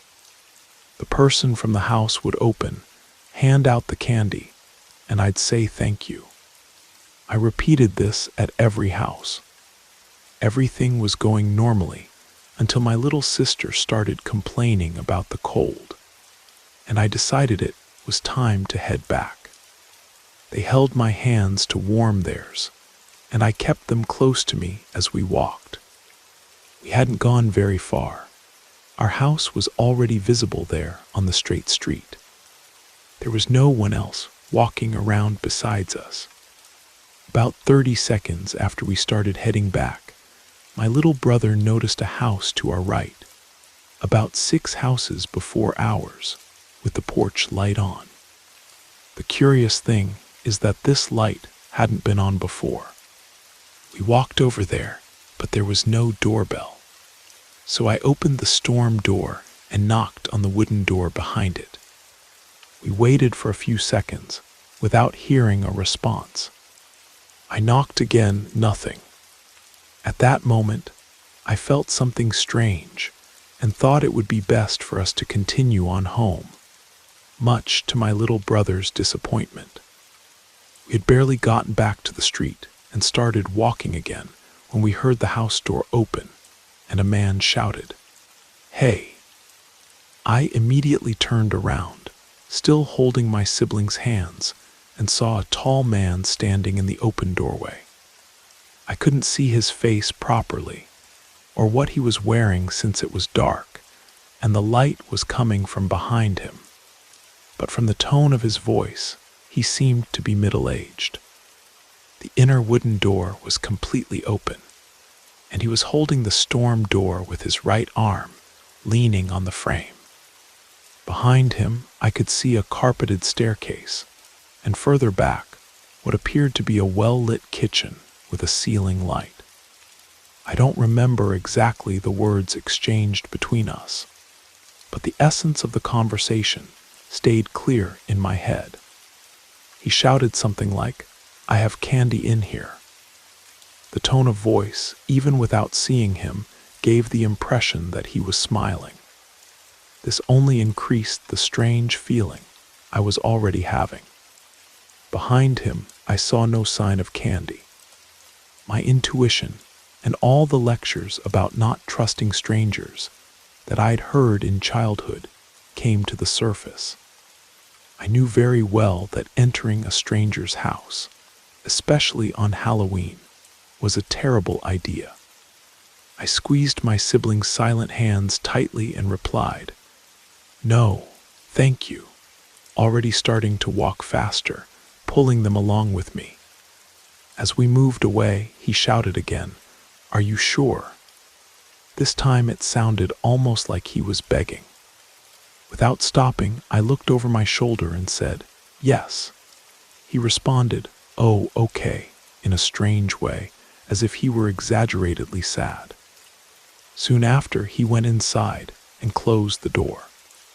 Who was this strange man? An adult trying to get children to enter his house on Halloween, and even pretending to be hurt when we refused.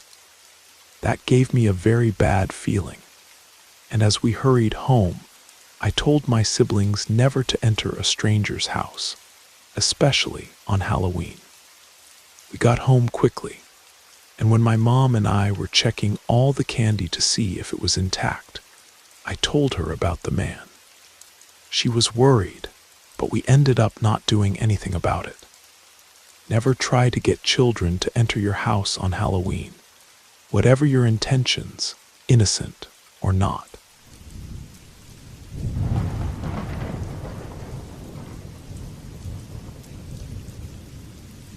There's an old children's rhyme about Lizzie Borden that everyone knows, though it's not entirely accurate historically. One thing is undeniable. Lizzie Borden will always be remembered in connection with the deaths of her father and stepmother on August 4th, 1892. To this day, the house where it all happened is considered one of the most famous haunted attractions in the United States, drawing curious visitors and ghost hunters alike. But to understand what really happened during the trial, we need to go back in time and learn more about the woman behind the crime. In Fall River, Massachusetts, Lizzie Andrew Borden was born on July 19, 1860, daughter of Andrew and Sarah Borden. Her father, Andrew, was one of Fall River's most prosperous businessmen, with a fortune estimated at $300,000 in 1892. In today's values, that would be more than $9,600,000. Andrew made his name in real estate business, presiding over a bank and running textile factories.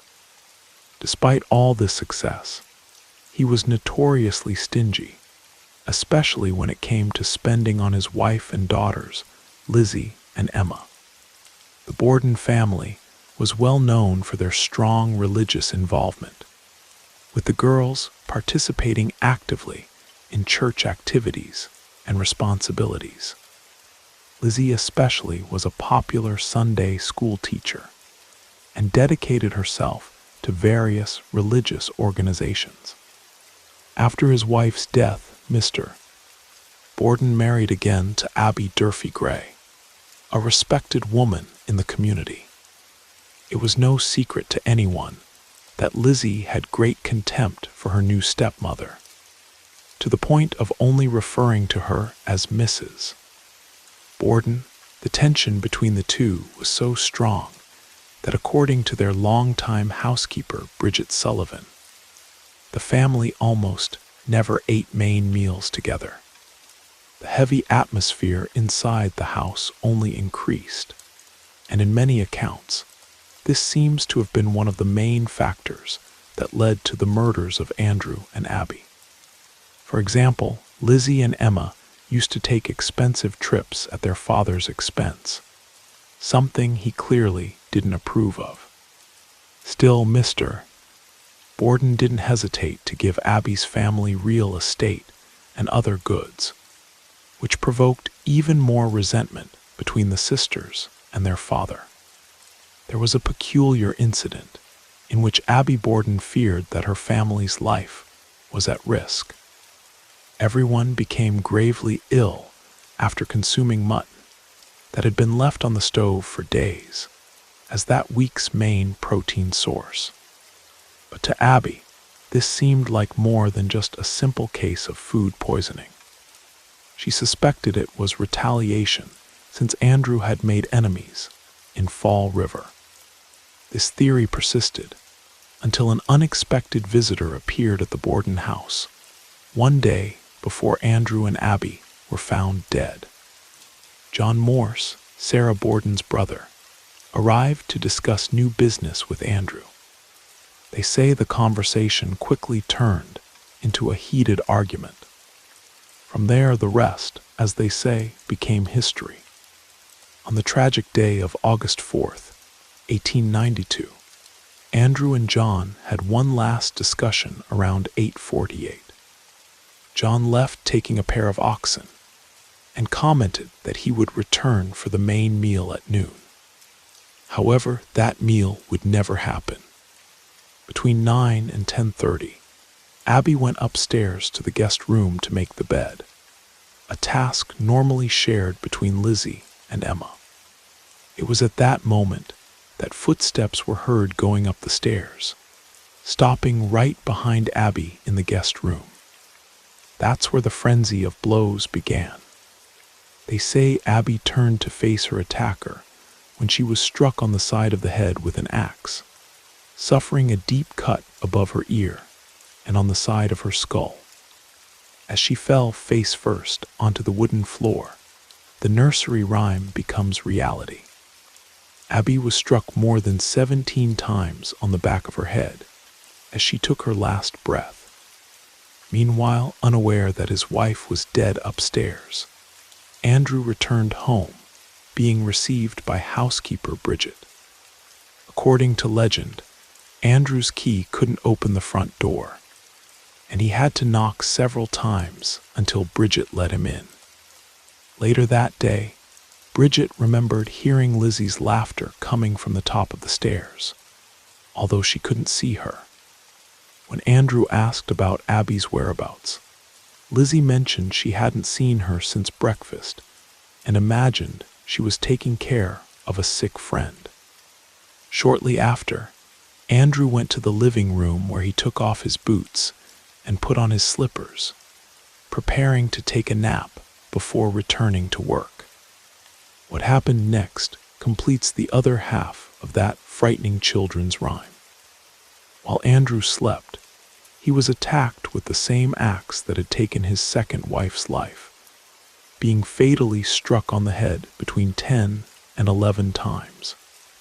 One of the most disturbing photos from the crime scene shows Andrew's head completely caved in by the blows, with one eye cut in half, hanging from his face, still covered in blood. At the time of the attack, Bridget was cleaning windows upstairs when she heard Lizzie in panic screaming from downstairs that her father was dead, and that someone had broken in and killed him. Dr.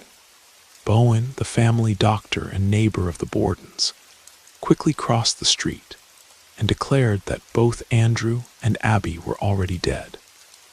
The investigation into the Borden murders began immediately, and Lizzie, Emma, and Bridget were questioned thoroughly. Lizzie's responses to investigators were inconsistent and strangely inappropriate for the time, which quickly raised suspicions about her.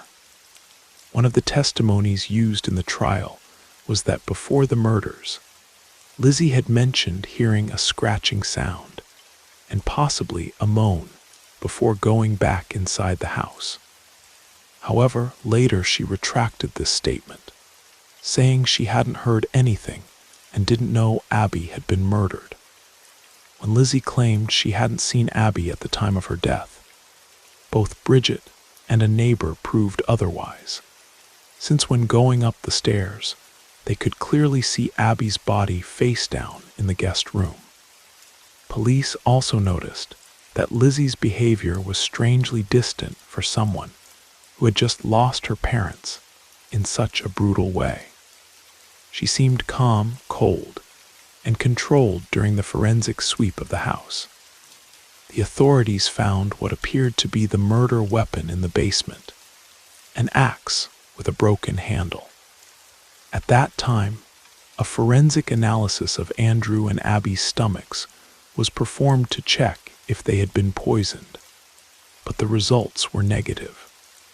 In the weeks leading up to the murders, Lizzie was seen buying acid to preserve her valuable furs, but this didn't appear in the autopsy reports. Police also didn't do a thorough inspection of Lizzie's room during the investigation because she claimed to be feeling ill, and the authorities decided not to insist. What would later be considered a crucial error. On the night of August 4th, police were on watch at the Borden house to protect the surviving family members when something macabre was observed. They saw Lizzie and a family friend, Alice Russell, go down to the basement carrying a bucket and a kerosene lamp. By then, John Morse had already returned to the Borden house and retired to the other guest room. The next morning, he was attacked by several Fall River residents and had to be escorted back to the house by police to ensure his safety. Other investigations were carried out, including the inspection of some clothes in the house and the seizure of the supposed murder weapon. As the night progressed, rumors spread throughout the city.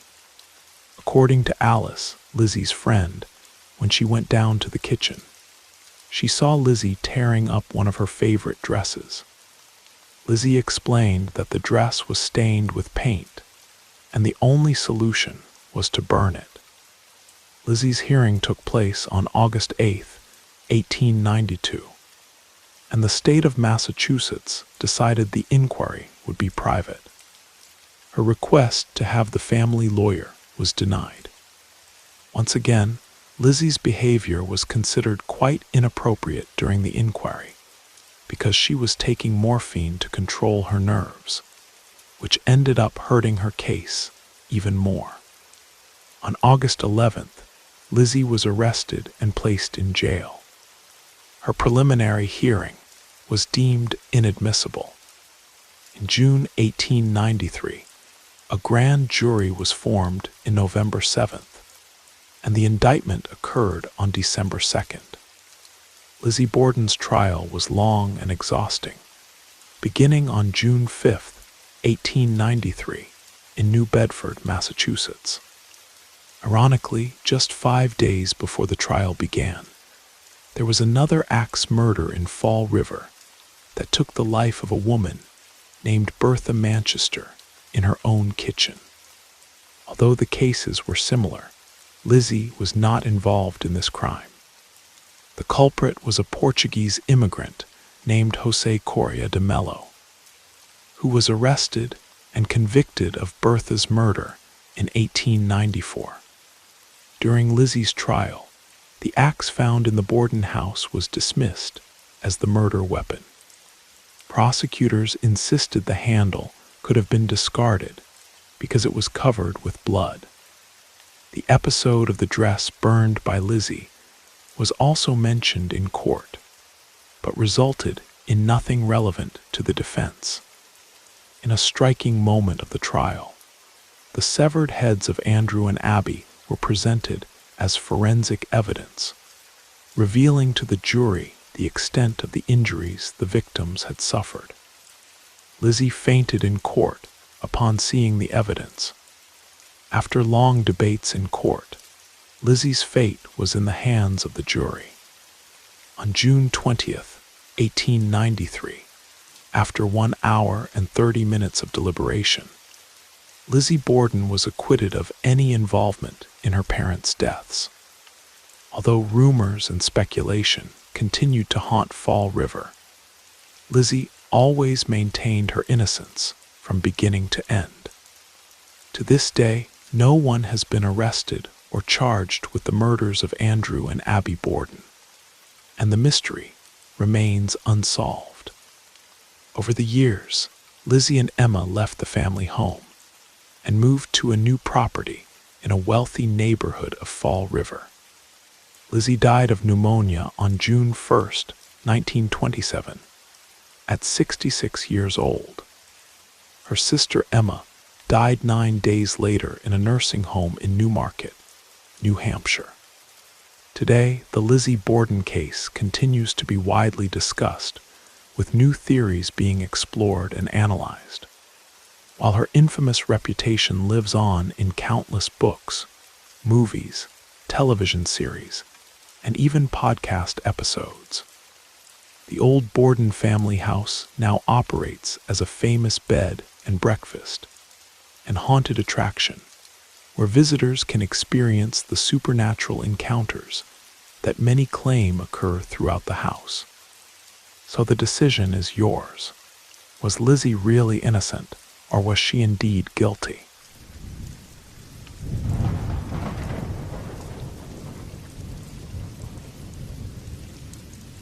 The busy routine of a famous amusement park in Long Beach, California, was interrupted by a terrifying discovery in one of its most visited attractions, the Funhouse.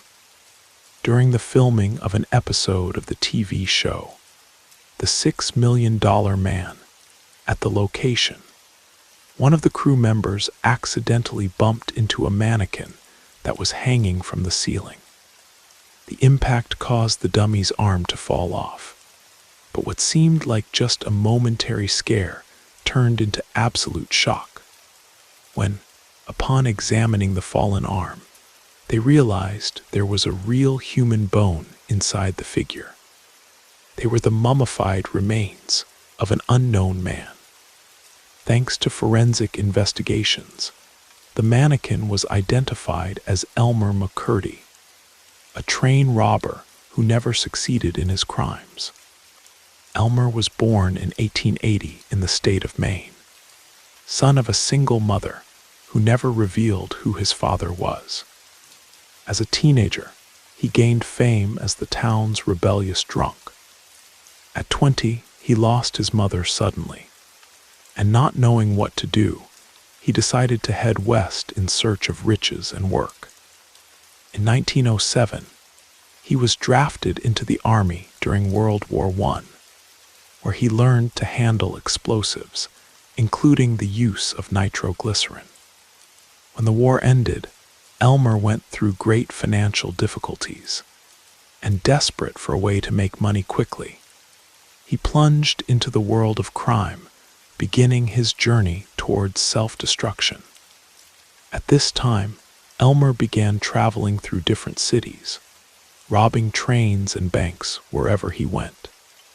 With his knowledge of nitroglycerin's power, he believed he could use the corrosive material to open safes more easily, grab the money, and move on to his next stop. However, he always faced the same problem. His strategy never worked as expected. This became clear in 1911 in Oklahoma, when Elmer tried to rob a train. He placed the explosives in the safe, but the explosion only melted the silver that was inside, making it completely useless. Another frustrated attempt happened in Kansas when he was discovered while trying to break the outside of a bank safe, alerting the entire town to the robbery. Finally, in October 1911, Elmer believed he was about to pull off his big score.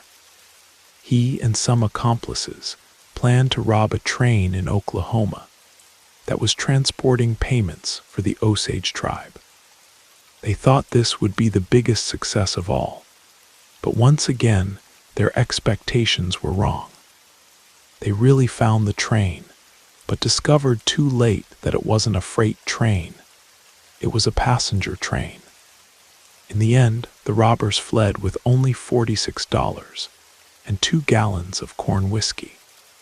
Disillusioned and tired of living as the failure he always knew himself to be, Elmer took a bottle of whiskey and hid in a barn between Oklahoma and Kansas, trying to drown his sorrows.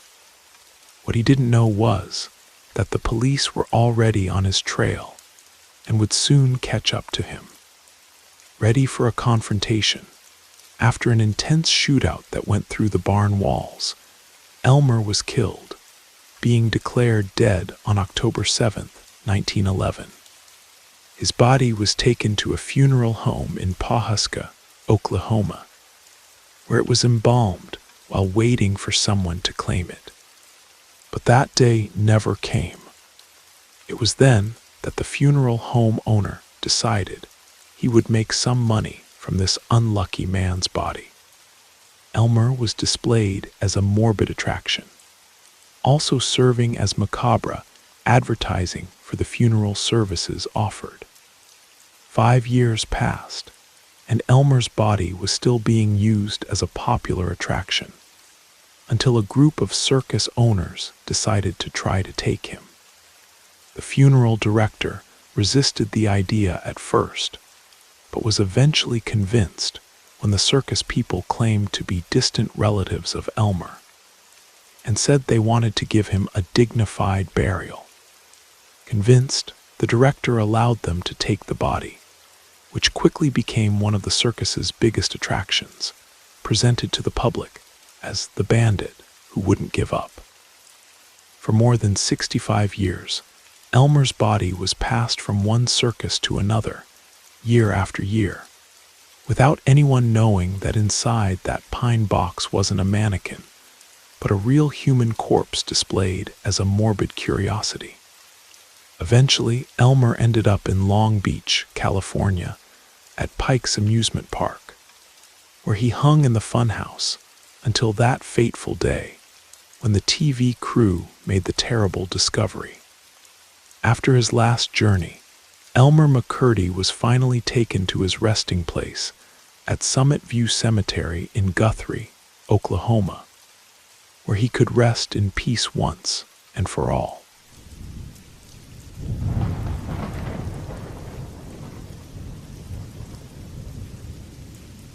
Almost everyone who's been on this planet for a good while has heard of the famous Japanese video game and movie franchise Silent Hill, and the small American town that helped popularize this story, Centralia, Pennsylvania. But what really connects these two things? And how did such a bustling community end up becoming the toxic ghost town it is today? I hate to disappoint many game fans out there, but the truth is that Centralia has very little to do with Silent Hill, beyond the fact that it continues releasing toxic gases into the air, creating that foggy atmosphere that many people have learned to identify and enjoy. For the residents of Centralia, this place was once home to a thriving mining community in northeastern Pennsylvania, with 14 coal mines in full operation, and a population of about 2,500 people until the early 20th century. But over time, the population began to decline and stabilized, even with many refusing to abandon their homes when the government got involved. Today, the town remains marked by an underground fire that was never completely extinguished. Centralia's history is rich and full of details. Beyond the enormous fossil fuel reserves that lie just below the surface, the mines, for example, were often left aside, even during the construction of the Mine Run Railroad back in the 19th century. Curiously, the town was originally called Bull's Head in honor of the local tavern, Bull's Head Tavern, which opened in 1832. Only in 1842 was the land purchased by the Locust Mountain Coal and Iron Company, beginning the great mining boom. Many of the ores found were anthracite coal, an abundant type of hard, black coal with a smooth metallic shine that gained several nicknames over time, such as black coal, blind coal, Kilkenny coal, and also black diamond coal. This type of coal is the richest in carbon and occupies the highest position in the classification of all coals we know.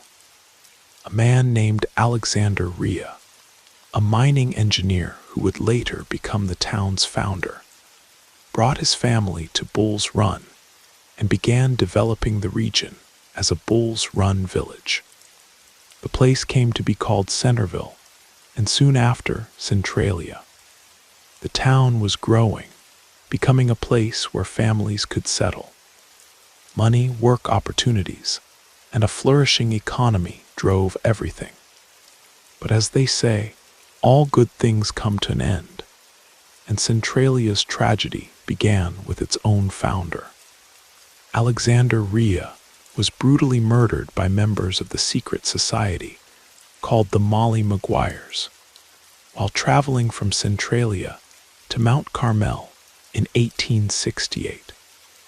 After the crime, 3 men were convicted and hanged in Bloomsburg about 10 years later, and many other members of the Molly Maguires were captured throughout the state of Pennsylvania. This, however, was not the only time the Molly Maguires brought chaos to Centralia.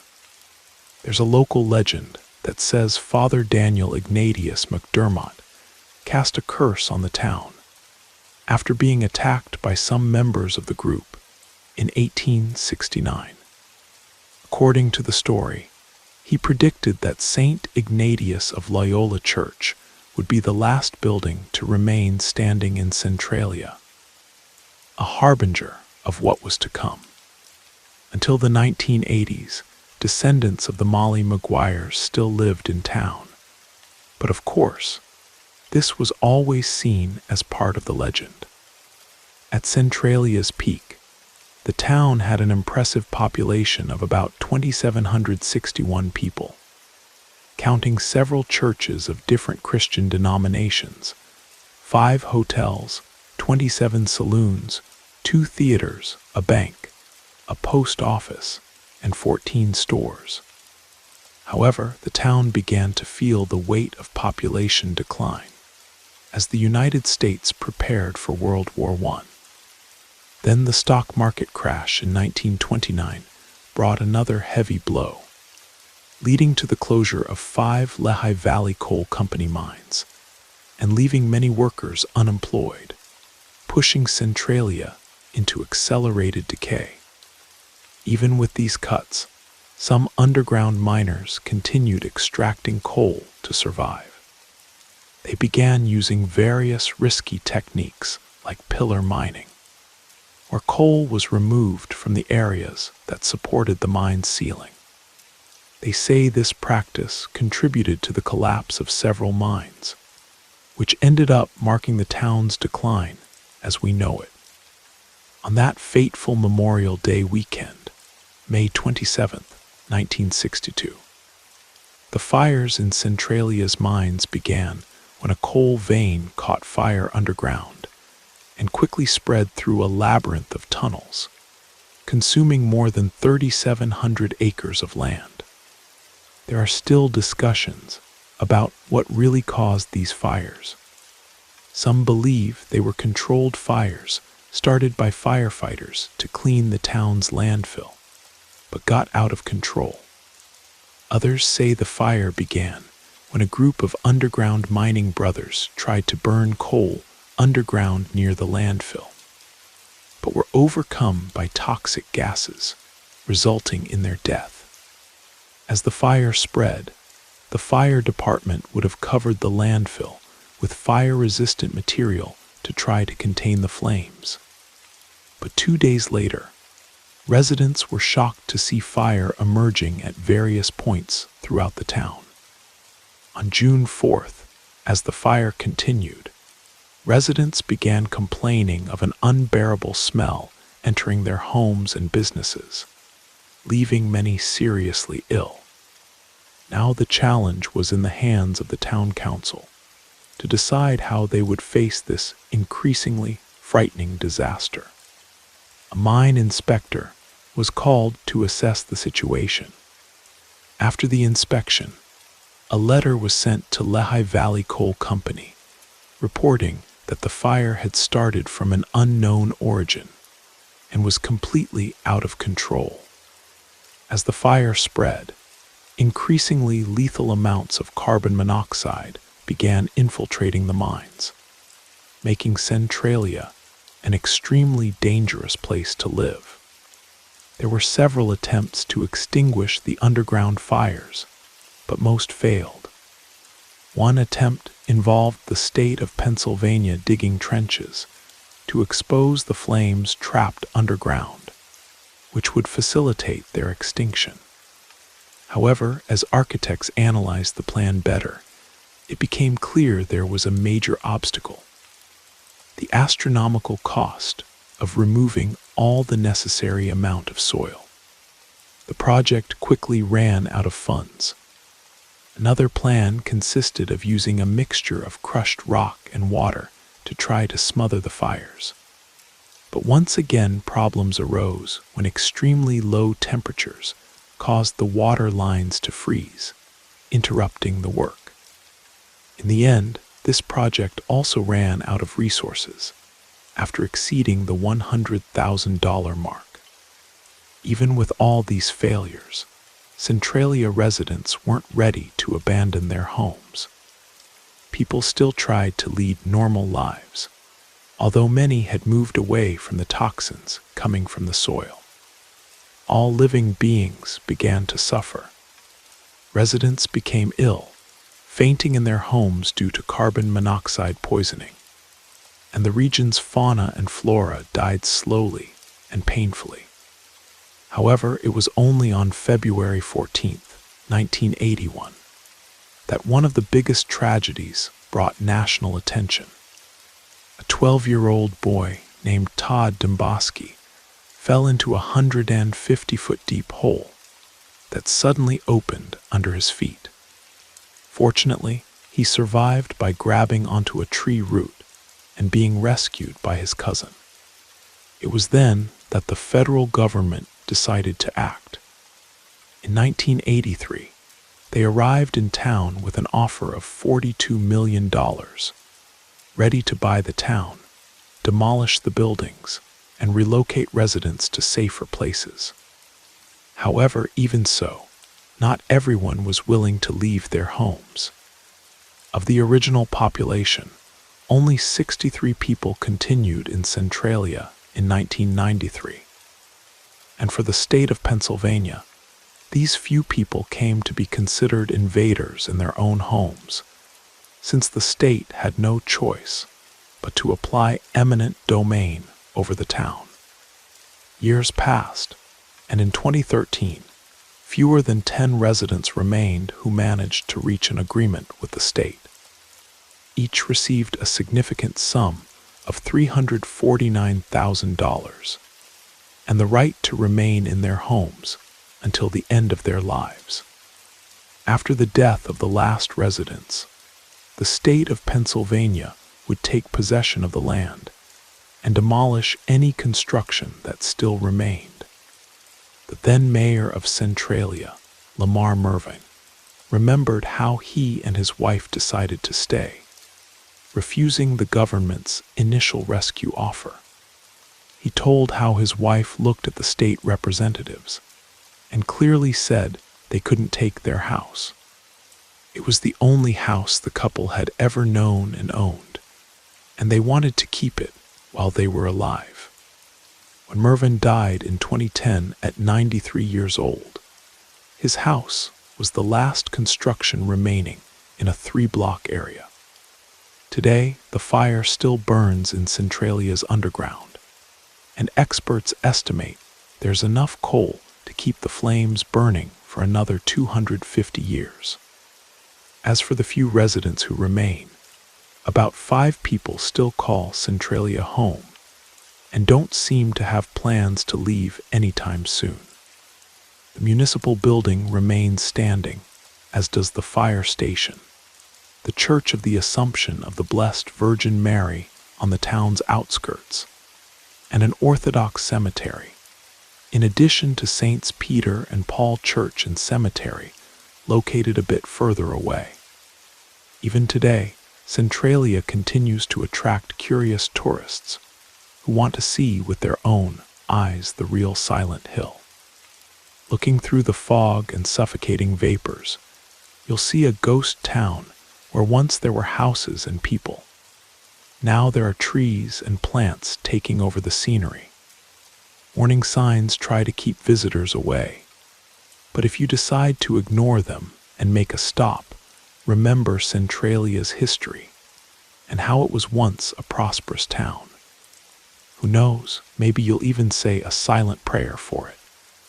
For those who believe in ghost stories and local legends, maybe it was Father Daniel McDermott's curse that led Centralia to this tragic and unfortunate end.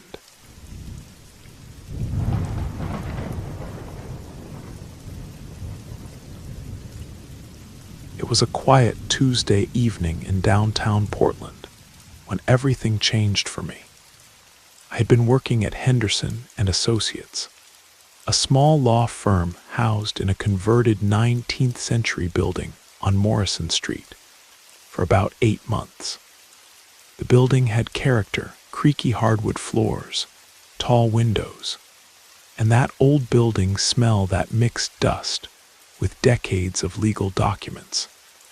I never felt uncomfortable there, not even working late when the building emptied out and the city noise faded to a distant hum. That particular evening seemed completely ordinary. The last client had left around 6, and my colleagues began their usual ritual of shutting down computers and gathering their things. One by one, they called out their good nights, until I found myself alone at my desk in the corner of the main office. I needed to finish reviewing some contracts before the morning, so I made my way to the 3rd floor where we kept the archived files. The building's elevator was ancient and unreliable, so I took the narrow staircase, my footsteps echoing in the empty stairwell. The 3rd floor always felt different at night, more isolated, with longer shadows cast by the few overhead lights that stayed on after hours. As I pulled files from the metal cabinets, I started hearing something that made me pause. It was coming from behind the heavy oak door at the end of the hall, the one with the old brass padlock that had been there since I started working. In all my months at the firm, I'd never seen that door opened. Mr. Henderson once mentioned it was just storage space for old records that rarely needed accessing. But what I was hearing wasn't the settling of an old building or mice in the walls. It was crying, the unmistakable sound of someone sobbing. And it sounded like a child.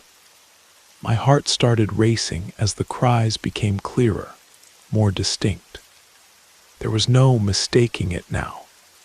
I set down the files and approached the door, my footsteps suddenly seeming too loud on the wooden floor. I pressed my ear against the cold wood and listened. The sobbing continued, punctuated by small, desperate gasps. "Hello," I called out, my voice barely above a whisper. "Is someone in there?" The crying stopped immediately. The silence that followed was somehow worse than the sounds had been. I tried the padlock, but it was secure. I knocked gently on the door. "Are you okay?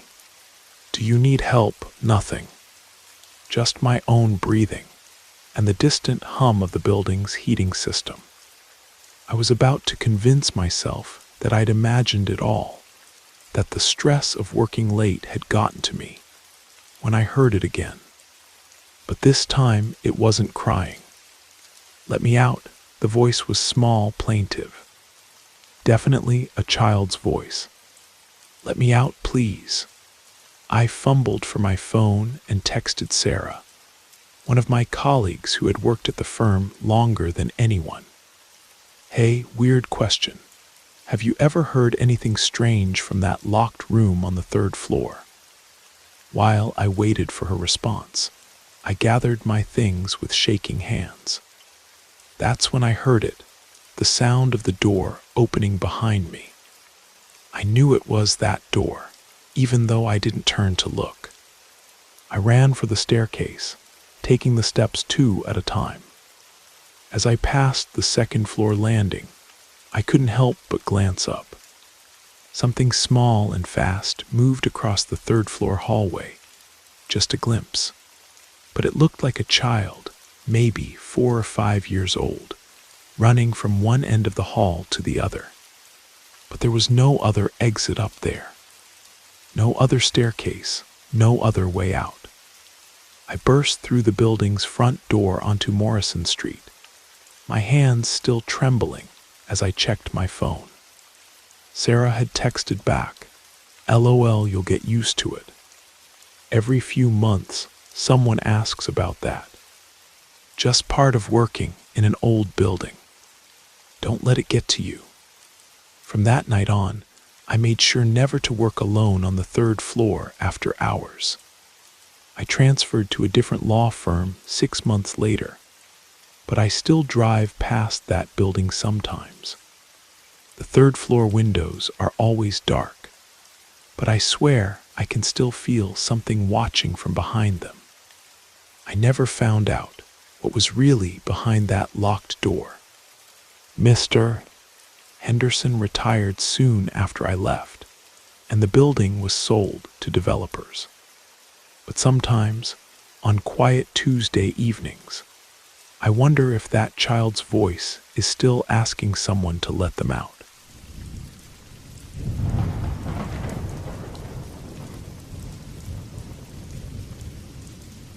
I should start by saying that I've always been a skeptic. Growing up in Denver, I was the kid who explained away every ghost story and debunked every urban legend my friends shared around campfires. So when my parents scraped together enough money to send me to study abroad in Prague for a semester, I wasn't expecting anything supernatural to challenge my worldview. Prague in late October was everything I'd hoped for and more. During the day, the city was magical. All Gothic spires and cobblestone streets, with that golden afternoon light that makes everything look like a postcard. But when night fell, the city transformed completely. The temperature would drop 20 degrees in what felt like minutes, and a thick fog would roll in from the vault of a river, turning familiar streets into something from a horror film. The Czechs seemed to embrace this atmospheric darkness. Most of the street lighting was deliberately dim to preserve the medieval ambience, which meant that after 9 p.m., you were essentially walking through pools of weak yellow light connected by stretches of near-total darkness. I'd been there about 2 weeks when I first saw him. I was walking back to my dormitory near Charles University, taking my usual route through the lesser town. It was close to midnight, and the streets were empty except for the occasional late tram rattling past. That's when I spotted the figure about a block ahead of me. At first glance, he looked like any other person trying to stay warm in the Prague autumn, wearing what appeared to be a long coat and heavy boots. But as I got closer, details began to emerge that made my skin crawl. The coat wasn't just long.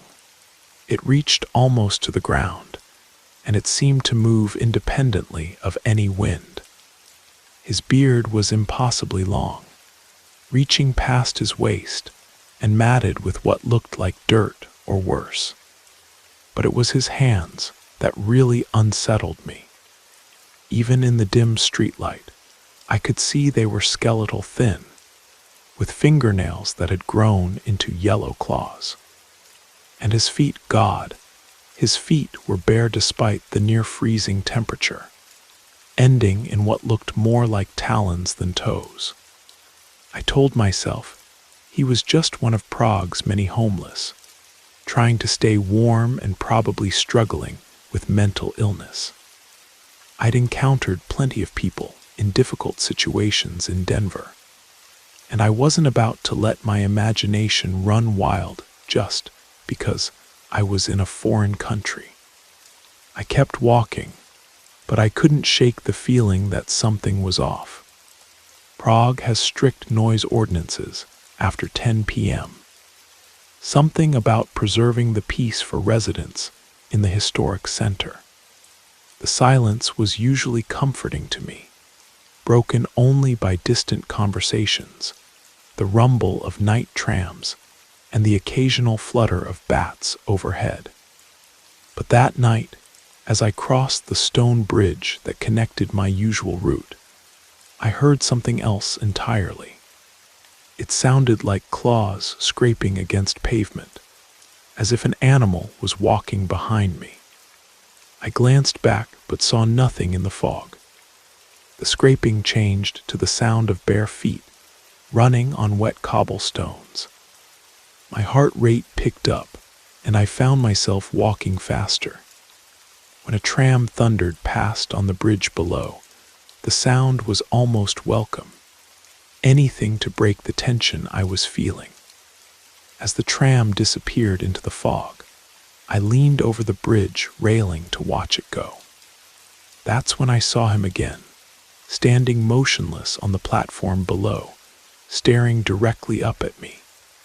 The same impossible beard, the same skeletal frame, the same unsettling stillness. Before I could react, the next tram arrived, and when it passed, he was gone. I managed to convince myself it was just coincidence. Prague was full of eccentric characters, and I was probably just noticing one of them more than usual, because I was still adjusting to the city. 3 weeks later, I'd almost forgotten about the encounter. I was coming home from a pub in Old Town around 3 a.m. later than usual, and admittedly, after a few more beers than I should have had. Public transport had stopped running, so I faced a 40-minute walk back to my dorm. That's when I saw him again, sitting on a bench across the street. The same impossibly long beard, the same gaunt frame, the same unsettling presence. This time I wasn't scared. Maybe it was the alcohol, or maybe I'd just gotten used to Prague's eccentrics. I started my long walk home, taking the route I'd walked dozens of times before. About halfway there, I heard them again, those bare footsteps behind me.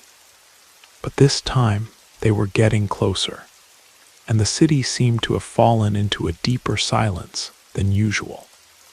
I broke into a run, not caring how it looked. My grandmother had always told me that if you ever felt threatened by something supernatural, you should curse at it loudly. Apparently, evil spirits hate profanity. It was the only thing I could think of, so I started shouting every curse word I knew in English. Miraculously, the footsteps stopped.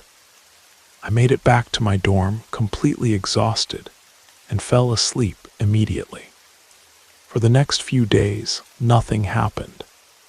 I was starting to think I'd imagined the whole thing, or that the stress of living in a foreign country was getting to me. But then the insomnia came back, and I found myself taking late-night walks again. I was passing through Wenceslas Square when I caught a smell that stopped me dead in my tracks, the unmistakable scent of decomposition. It was strong enough that I started looking around for roadkill or an overflowing dumpster, but the smell seemed to be everywhere. Despite the stench, I kept walking toward the river, where I usually felt safer under the better lighting. But when I reached my usual spot by the water, the area was completely deserted. I sat on a bench and lit a cigarette, trying to calm my nerves. That's when I heard the whisper. At first, it was just a mumbling sound, but gradually one word became clear: Odejdi. I didn't speak Czech well, but I knew enough to recognize it as go away. The fear was overwhelming now, but I forced myself to keep walking toward the bridge where I usually found comfort watching the night trams. As I approached, The fog became so thick I could barely see the streetlights. And there he was again, standing exactly where I liked to wait for the trains. The smell of death was overpowering now, and I didn't have the courage to get any closer. I hurried back to my dorm as fast as I could, spending the rest of the night wide awake and paranoid. The next morning, despite my exhaustion, I was walking to class when I noticed a large crowd of police and emergency vehicles near the river. At lunch, a friend checking his phone told me what had happened. An old pedestrian bridge had collapsed during the night. Engineers said the structure had been deteriorating for years, but it finally gave way around 3 a.m. My blood ran cold when he told me which bridge it was. It was exactly the bridge I crossed every night on my way home.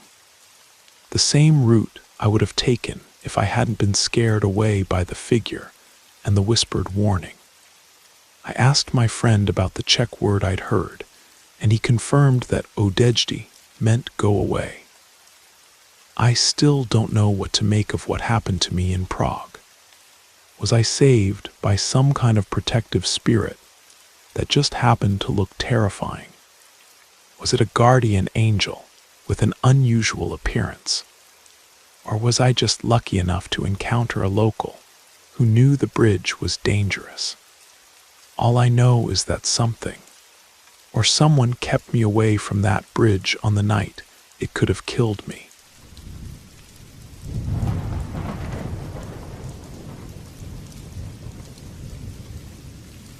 I grew up in the foothills outside of Asheville, North Carolina, where the Blue Ridge Mountains create a landscape of rolling hills, hidden creeks, and waterfalls tucked away in places most people never find.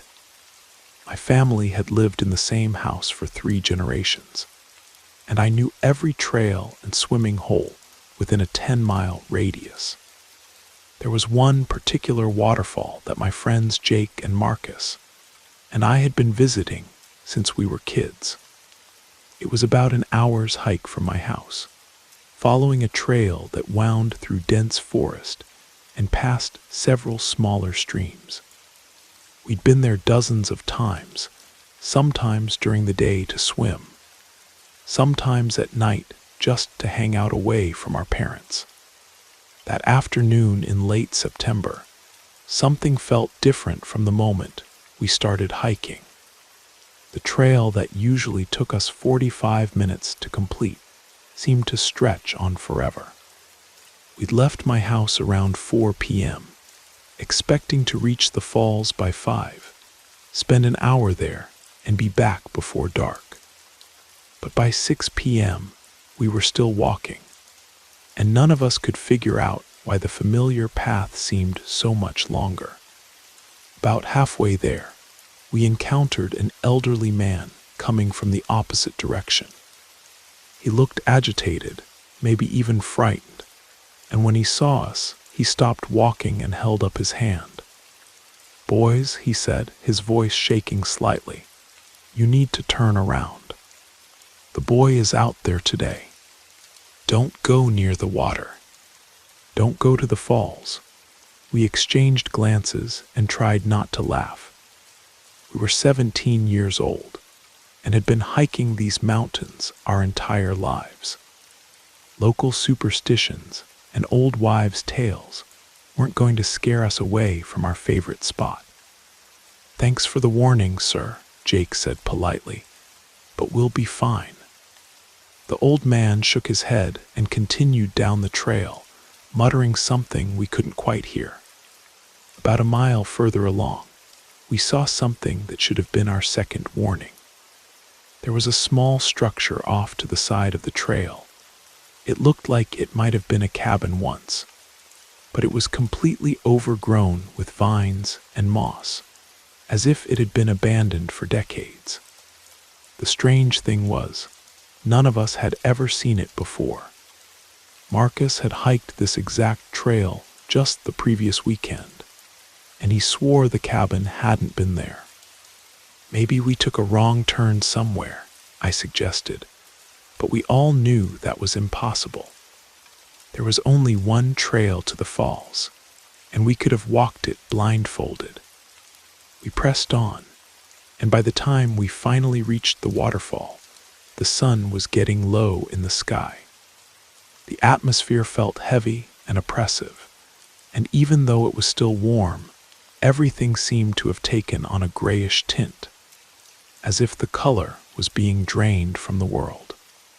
We'd been at the falls for maybe 20 minutes when Jake pointed to something moving in the water. About 50 yards downstream, there was a dark shape just below the surface. It was too big to be a fish, and it moved too deliberately to be debris.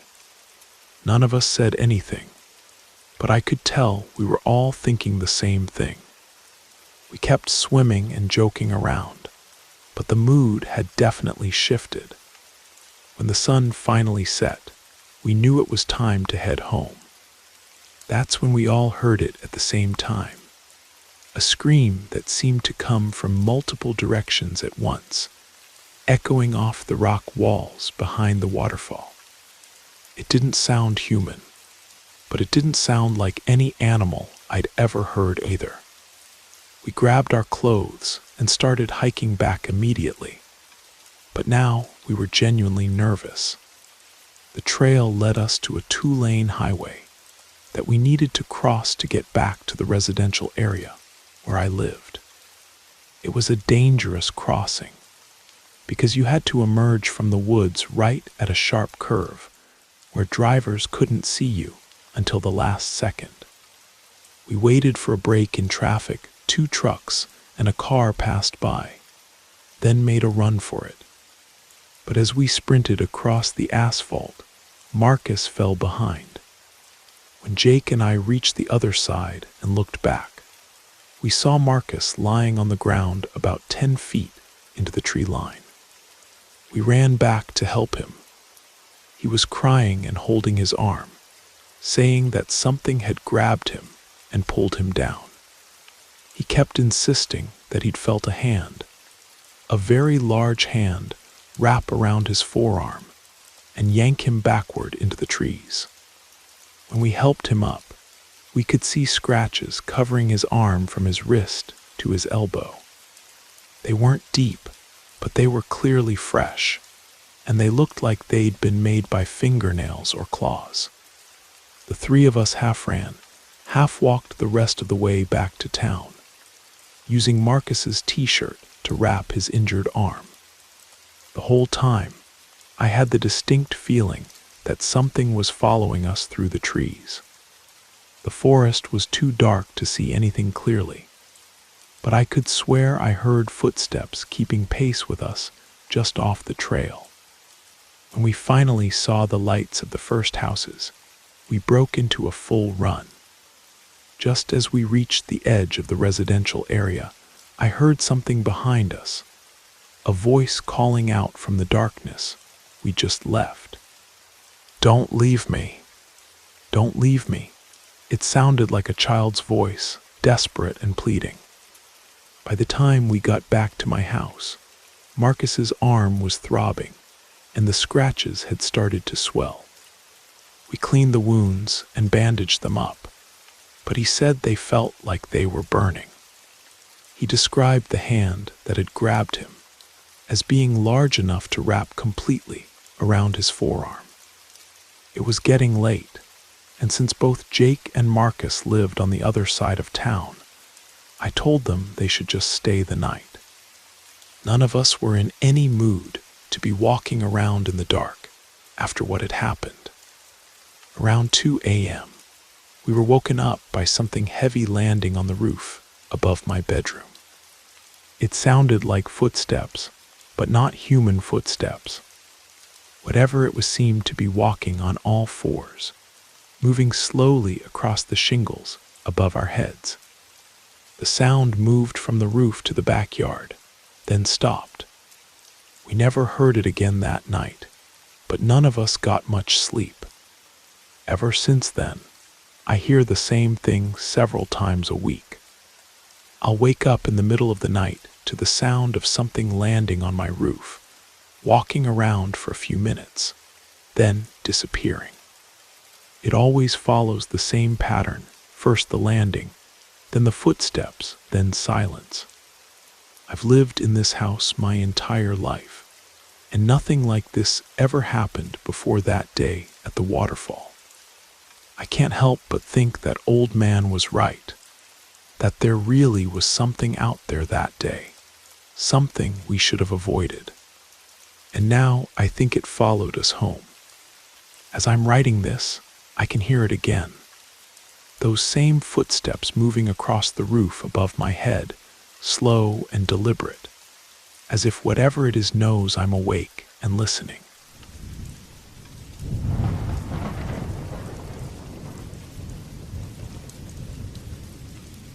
When I was 8 years old, almost every weekend meant a trip to my aunt and uncle's place in rural Wisconsin. They lived in an old farmhouse that had been in our family since the 1920s. One of those sprawling properties with wraparound porches and a massive backyard that seemed to stretch on forever. My older sister Emma and I would spend hours exploring that backyard, which was more like a small wilderness area. There were gardens that had long since gone wild, old fruit trees, whose branches created perfect hiding spots, and overgrown areas where previous generations had started projects they never finished. On this particular Saturday in early October, Emma and I were building what we called a fairy house, really just an arrangement of stones and sticks in a secluded corner of the property. We were digging around in the soft earth near an old garden shed when Emma's hand hit something hard buried about 6 inches down. "What's this?" she said, pulling at whatever she'd found. It took both of us working together to unearth it completely. What we found was a small wooden figure, carved from what looked like oak or maple. It was roughly the size of my palm, depicting a human form but carved in a crude, almost primitive style. The face was barely defined, just shallow indentations for eyes and a straight line for a mouth. "It looks like those totem poles we learned about in school," Emma said, brushing dirt from its surface. "Like something Native Americans might have made." I wasn't so sure. There was something unsettling about the figure that I couldn't quite put into words. Despite its small size, it felt heavier than it should have, and the wood was stained dark in a way that didn't look natural. We decided to call it Little Chief and set it up on an old tree stump like a shrine, surrounded by some of the rocks we'd been collecting. Then we went inside for lunch and didn't think much more about it. It wasn't until our next visit, 2 weeks later, that we learned something strange had been happening at the house. My aunt pulled my mother aside when we arrived, and though they tried to keep their voices down, I could hear bits of their conversation. Sounds in the middle of the night. Swears he saw a man in the living room. Doctor says there's nothing physically wrong with him, but they were talking about my grandfather, who had been living with my aunt and uncle since my grandmother passed away the previous spring. Apparently, he'd been having nightmares and insisting he'd seen an intruder in the house. A tall man with harsh features who would disappear whenever the lights were turned on. Emma and I spent that afternoon playing in the backyard as usual, but the atmosphere felt different. The adults seemed on edge, speaking in hushed tones and glancing frequently toward the windows. That evening, my grandfather had what my mother later described as an episode. He became violently ill, running a high fever and becoming delirious. My aunt and uncle rushed him to the hospital in town. leaving the rest of us to wait anxiously at the house. It was Emma who suggested we go back to our little shrine in the backyard. I'm not sure why. Maybe it was just something to do while we waited for news. Or maybe we both had the same instinct that something was wrong. What if we disturbed something when we dug it up? Emma whispered as we made our way through the dark backyard with flashlights.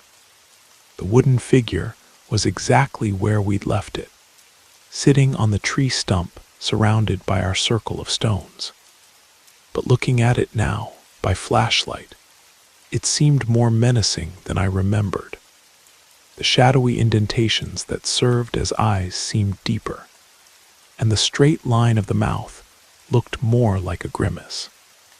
Without discussing it, we both seemed to understand what needed to be done. We picked up the figure. It felt even heavier now and strangely warm to the touch, and carried it back to the spot where we'd originally found it. This time we dug the hole much deeper, maybe 2 feet down.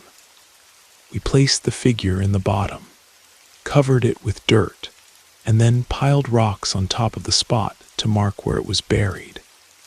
The change was almost immediate. The next morning, the hospital called to say that my grandfather's fever had broken during the night. By afternoon, he was sitting up in bed, talking normally and asking when he could come home. The doctors were baffled. They'd been preparing for the worst. And suddenly, he was making a complete recovery. Even more striking was the change in the atmosphere at the house. The sense of unease that had been hanging over everyone disappeared. My aunt mentioned that she'd slept through the night for the first time in weeks, and my uncle said he no longer felt like he was being watched when he walked through the house after dark. Emma and I never told anyone what we'd done.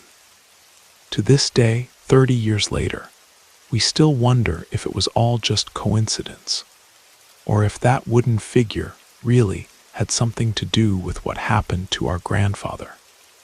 The old farmhouse was sold after my aunt and uncle retired to Florida, and it's been converted into a bed and breakfast.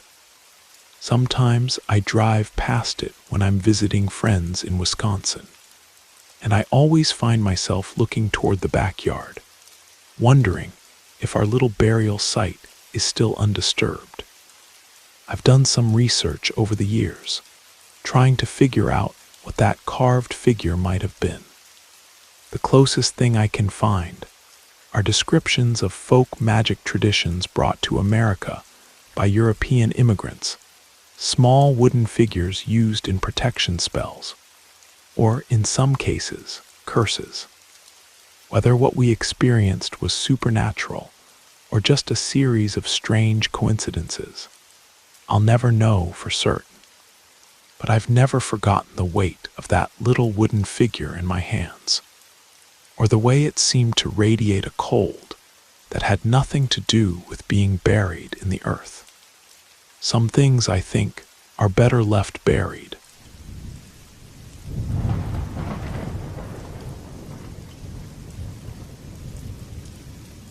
This happened when I was in college in Austin, Texas, sharing a small apartment near the university with my roommate Jessica. I was working 2 part-time jobs to pay for school, while Jessica seemed to party every night of the week. Our living situation was less than ideal. We shared a bedroom, and I often had to deal with her bringing guys home while I was trying to study or sleep. One Thursday night in November, I just finished a particularly brutal shift at the campus bookstore and was looking forward to getting some sleep before my morning classes. I put on my headphones and tried to settle in, but around 11 p.m., I heard the front door slam shut. Through my headphones, I could hear Jessica's voice along with 2 others, our neighbor Amanda from the apartment next door, and some guy I didn't recognize. All three of them were clearly drunk, laughing loudly and stumbling around the living room. Jessica poked her head into our bedroom and announced that Amanda was going to sleep in my bed while she entertained her guest on the couch. I didn't mind. Amanda was sweet, and I was exhausted enough that I figured I'd fall asleep regardless of the arrangements. But as tired as I was, sleep wouldn't come. The three of them kept talking and laughing in the living room, making it impossible for me to relax. Just when I finally decided to give up and join their conversation, they all suddenly decided to go to sleep, leaving me wide awake and staring at the ceiling. I lay there for what felt like hours, letting my mind wander and trying to will myself to sleep. That's when it happened. In the span of a single heartbeat, there was suddenly a woman leaning over me, her face inches from mine. Her appearance was like something from a nightmare. Her teeth were yellow and pointed, filed to sharp points like an animal's. Her lips were stained black, not with lipstick, but with something that looked like tar, which had smeared onto some of her teeth as well. She was moving her mouth constantly, as if she was tasting something, and the sound she made was horrifying, like an old woman drawing out a long vowel sound, over and over. She wore what looked like an old-fashioned nightgown, white but stained and dirty. Her hair was so tangled and matted that it covered most of her face, but what I could see of her eyes was pure darkness, not just dark-colored, but like looking into empty sockets. The dim light from the street lamp outside our window provided just enough illumination for me to make out these terrible details. But what terrified me most wasn't her appearance, it was what she was holding. In her skeletal hands was a pair of scissors. Not regular scissors, but something that looked antique and industrial, long metal blades that she held positioned directly over my stomach. Her movements were jerky and unnatural, like stop-motion animation, as if she was frozen between one moment and the next. I was paralyzed with terror.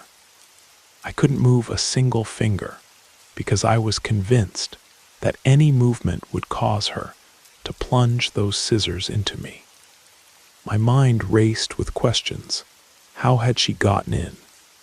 Who was she? How had she appeared so suddenly and silently? For a brief moment, I wondered if she might be an escaped mental patient or someone who'd broken into our apartment. But the logical part of my brain knew that was impossible. Our door was loud and creaky. We would have heard anyone entering. And there was something about her presence that felt otherworldly, beyond any normal explanation. I started to cry, feeling tears roll down my cheeks as I tried desperately to wake up Amanda or Jessica. I managed to move my fingers slightly, trying to nudge Amanda awake, but she just rolled over and turned her back to me. Just when I thought the situation couldn't get worse, I heard a new sound, the squeak and rattle of metal wheels on the floor at the foot of the bed. I forced myself to look down, and there was a small child, maybe 4 or 5 years old, completely bald and riding an old tricycle. The tricycle looked like something from the 1950s, all metal and rust, and the child was pedaling in slow circles beside the bed. The child had no expression on its face, just blank, empty features as it continued its endless circling. The sound of the metal wheels on our hardwood floor was rhythmic and hypnotic, adding to the surreal horror of the scene. I'm embarrassed to admit it, but I lost control of my bladder from sheer terror. It was only then that I seemed to break free from whatever paralysis had gripped me. I threw my arms around Jessica and started screaming and crying, which immediately woke her up. When she turned to ask me what was wrong, she saw what I was seeing and started screaming too, pressing herself against the wall and repeating, "What is that? What is that?" over and over. I begged her not to look, asking if she could see it too. When she pointed toward the foot of the bed, the woman with the scissors was no longer leaning over me. She was now standing at the foot of Jessica's side of the bed, looming over the guy who was sleeping there. Our screaming woke up everyone in the room. All four of us were now awake and looking at the same spot, seeing the same dark figure standing in our bedroom. In the chaos, Amanda begged me to turn on the lights, but I was terrified to get close to the shadow. The light switch was on the wall right next to where the figure was standing. The guy Jessica had brought home was completely useless, hiding under the covers and refusing to help. I finally called him a coward and forced myself to get up and cross the room to the light switch, knowing I'd have to pass within inches of whatever was standing there. Those few seconds it took for the light to come on were the longest of my life. When the room finally filled with fluorescent light, the shadow disappeared instantly, along with the child on the tricycle. We all sat there breathing heavily, looking at each other in confusion, and trying to process what we just experienced. Amanda asked me to leave the lights on for the rest of the night, and despite being exhausted from their night out, everyone had trouble falling back asleep. The others had only seen the dark shadow. They hadn't seen the woman's face, her hands, the scissors, or the child. But seeing even just the shadow had been enough to terrify them completely. I ended up spending the rest of that week at my grandmother's house because I couldn't bring myself to sleep in that apartment. Even during the day, I found myself constantly looking over my shoulder, expecting to see that figure standing in the shadows. Over the years, I've heard stories about similar encounters, and many of them describe figures that sound like what people call shadow people or old hags. Some cultures have legends about night witches or demons that visit people while they sleep. I've never been able to explain what happened that night. All I know for certain is that it wasn't a dream, because all four of us saw something. Even if the others only saw the shadow, that was enough to confirm that I wasn't hallucinating or having a nightmare. Whatever that thing was, whether it was some kind of malevolent spirit, a witch, or something else entirely, I'm grateful that I was able to wake the others when I did. I sometimes wonder what would have happened if I'd been alone that night, or if I hadn't been able to break free from that paralysis. I moved out of that apartment at the end of the semester, and I never experienced anything like it again. But even now, decades later, I still sleep with a light on.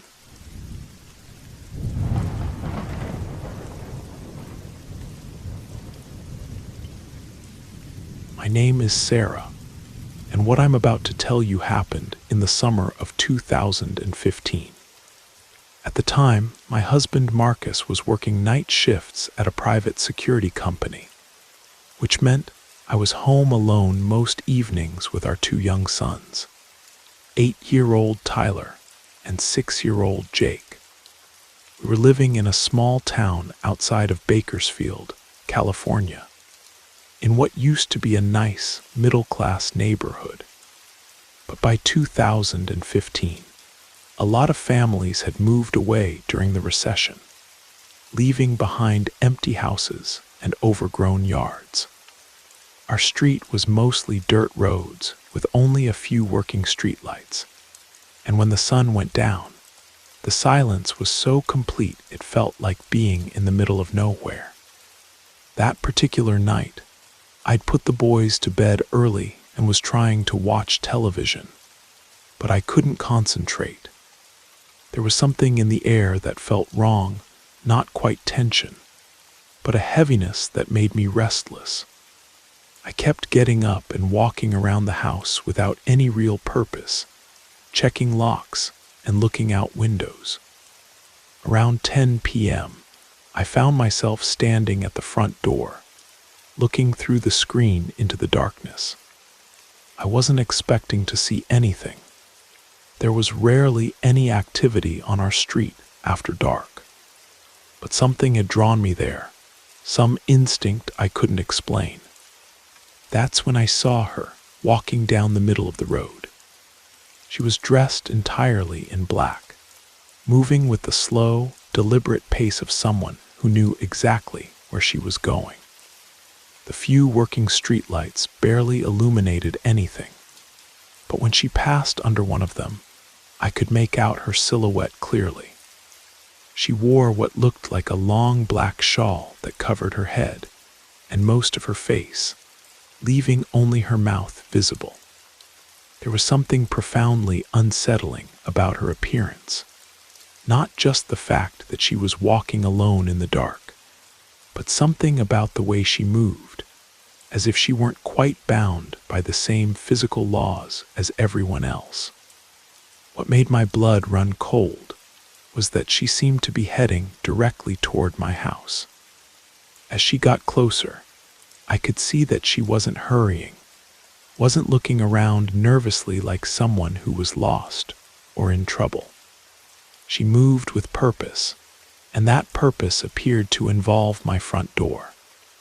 I watched in growing terror as she approached my gate, opened it without any hesitation, and walked into my yard. She didn't knock, didn't call out. She just stood there in front of my door, looking directly at me through the screen. Even though there was a locked screen door between us, I felt completely exposed and vulnerable. Up close, I could see that she was elderly, and she was making strange movements with her jaw. The kind of thing you see in very old people who have lost their teeth. A constant grinding or chewing motion that was hypnotic and disturbing. "What are you looking for?" I managed to ask, my voice barely above a whisper. She didn't respond immediately. Instead, she took a step closer to the door, and in a voice that was barely audible, she asked, "Where is Marcus?" The fact that she knew my husband's name sent panic through me like electricity. "He's not here," I said, trying to keep my voice steady. "He's at work." She took another step forward, as if she wanted to see deeper into the house, and that's when something inside me snapped. Maybe it was maternal instinct, or maybe it was just anger at this invasion of my home, but I found my voice. "You need to leave," I said louder now. "You have no business here." When she still didn't move, I shouted, "Get out of my yard." She stopped moving and stared at me for a long moment, then turned and walked back through the gate. But instead of continuing down the street, she positioned herself directly under the nearest street light and just stood there, as if she were waiting for something. I immediately called Marcus at work and told him about the strange woman who had come to our door asking for him by name. He tried to reassure me, suggesting that it was probably just someone from the neighborhood who was confused or having some kind of mental health crisis. But I could tell he was concerned too, especially when I mentioned that she had known his name.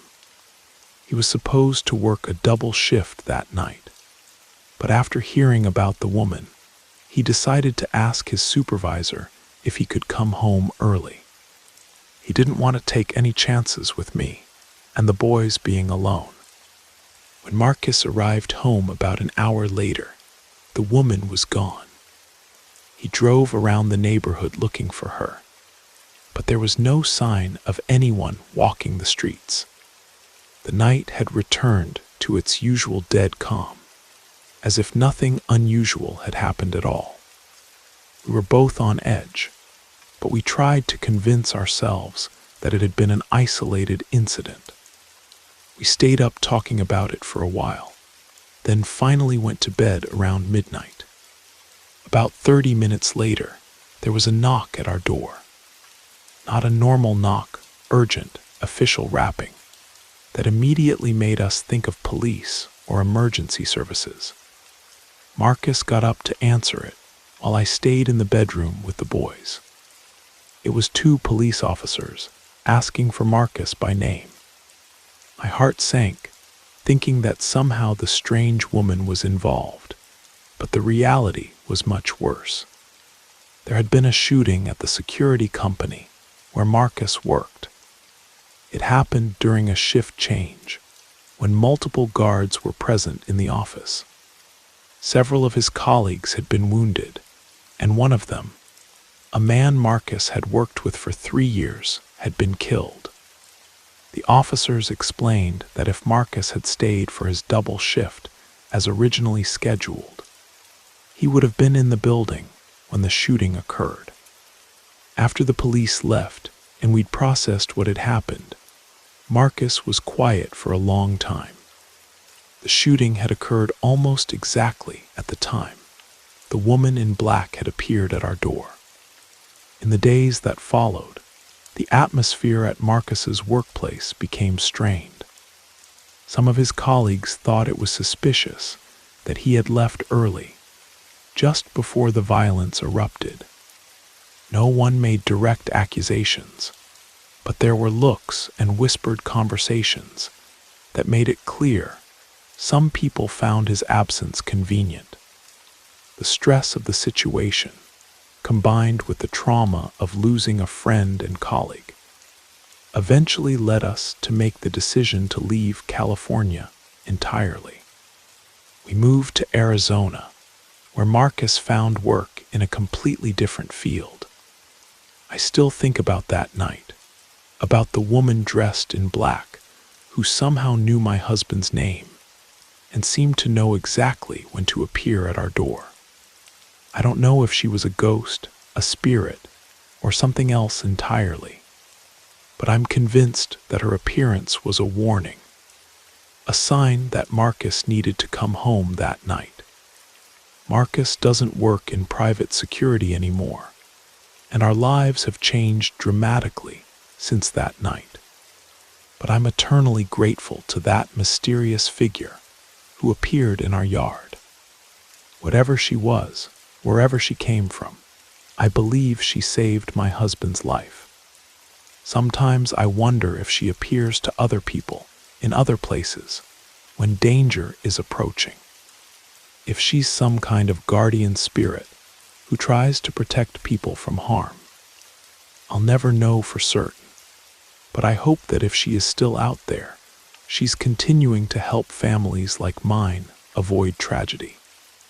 I never saw her again after that night, but I'll never forget the weight of her presence or the certainty in her voice when she asked for Marcus.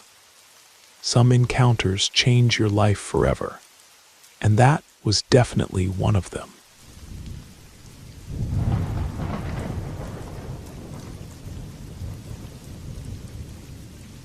There was this house in my old neighborhood that everyone called the Skeleton House, because it had never been finished. The construction had started sometime in the early 2000s, but for whatever reason, probably financial problems, the builders had abandoned it when it was about 70% complete. It sat there for years, slowly deteriorating, in a block full of other neglected properties. The whole area had that post-recession feel to it. Houses with overgrown yards, broken windows that nobody bothered to fix, and streets where half the homes looked like they'd been abandoned by owners who'd simply walked away from their mortgages. It wasn't exactly a dangerous neighborhood, but it wasn't the kind of place you'd want to walk alone after dark.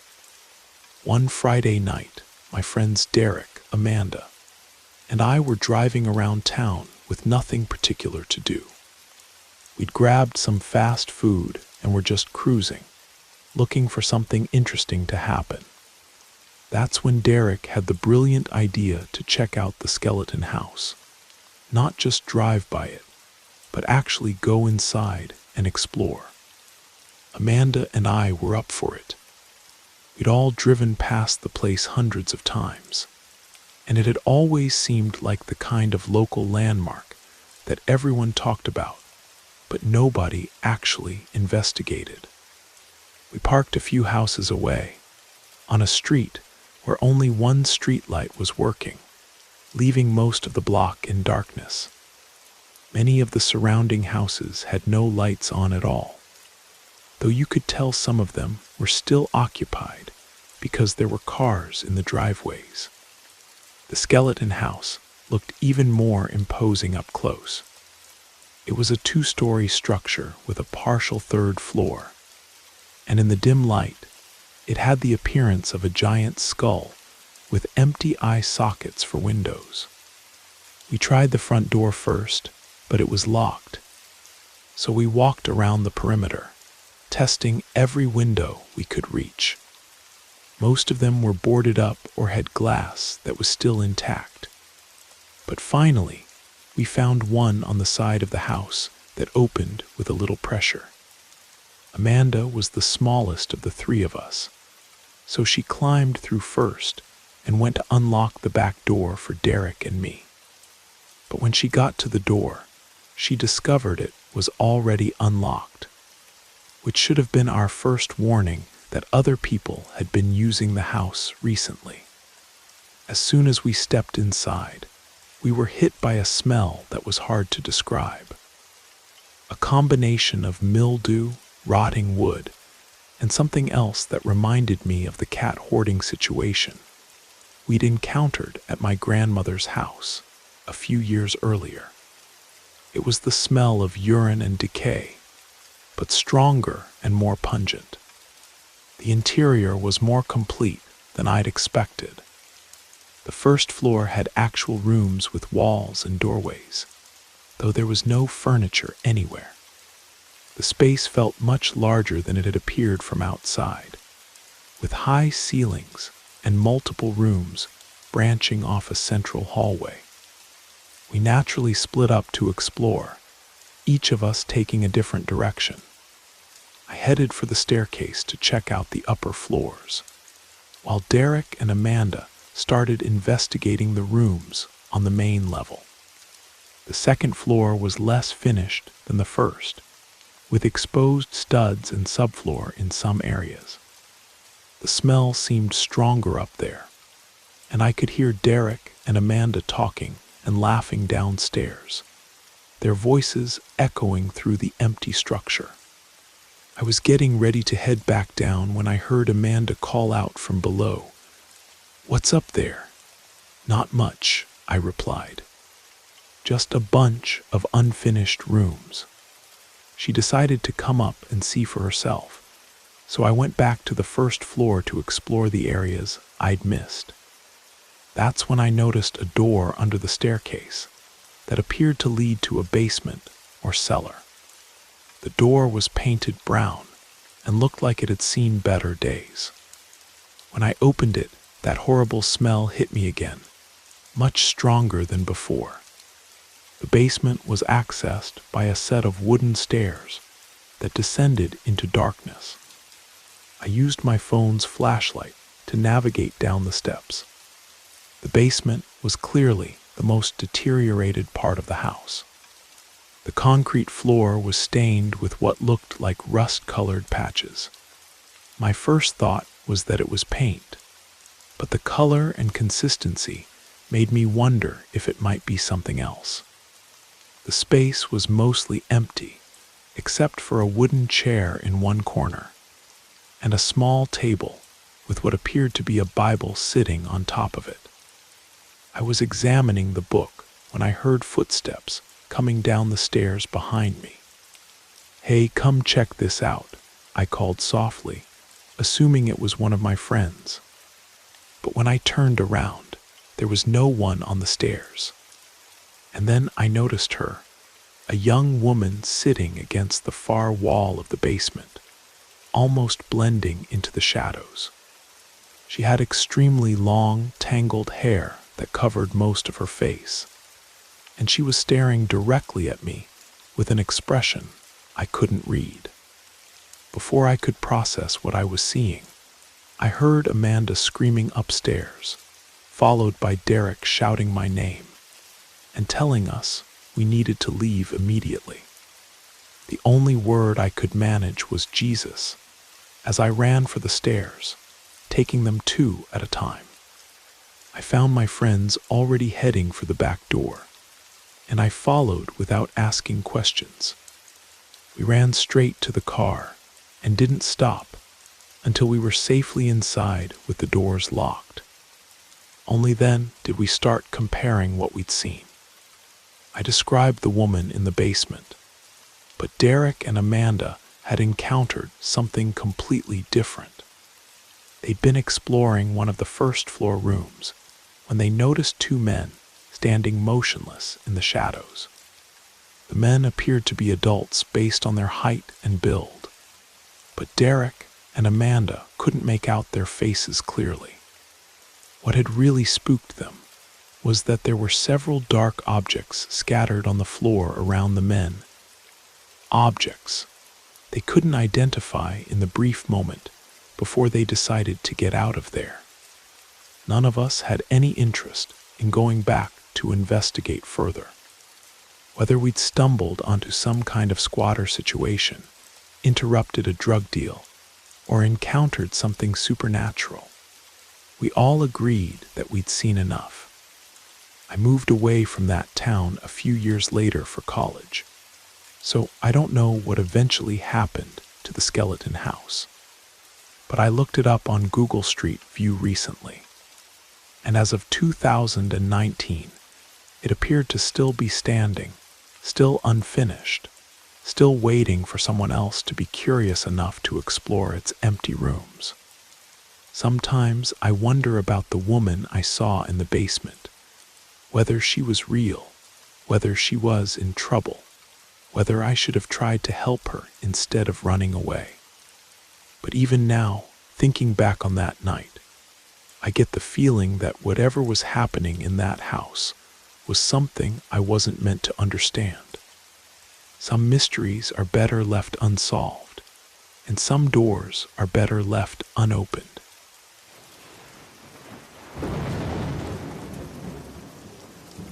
You made it to the end of the stories. That means it's the perfect time to subscribe so you don't miss future episodes. And if you haven't already, leave a like and drop a comment. I'd love to hear your thoughts.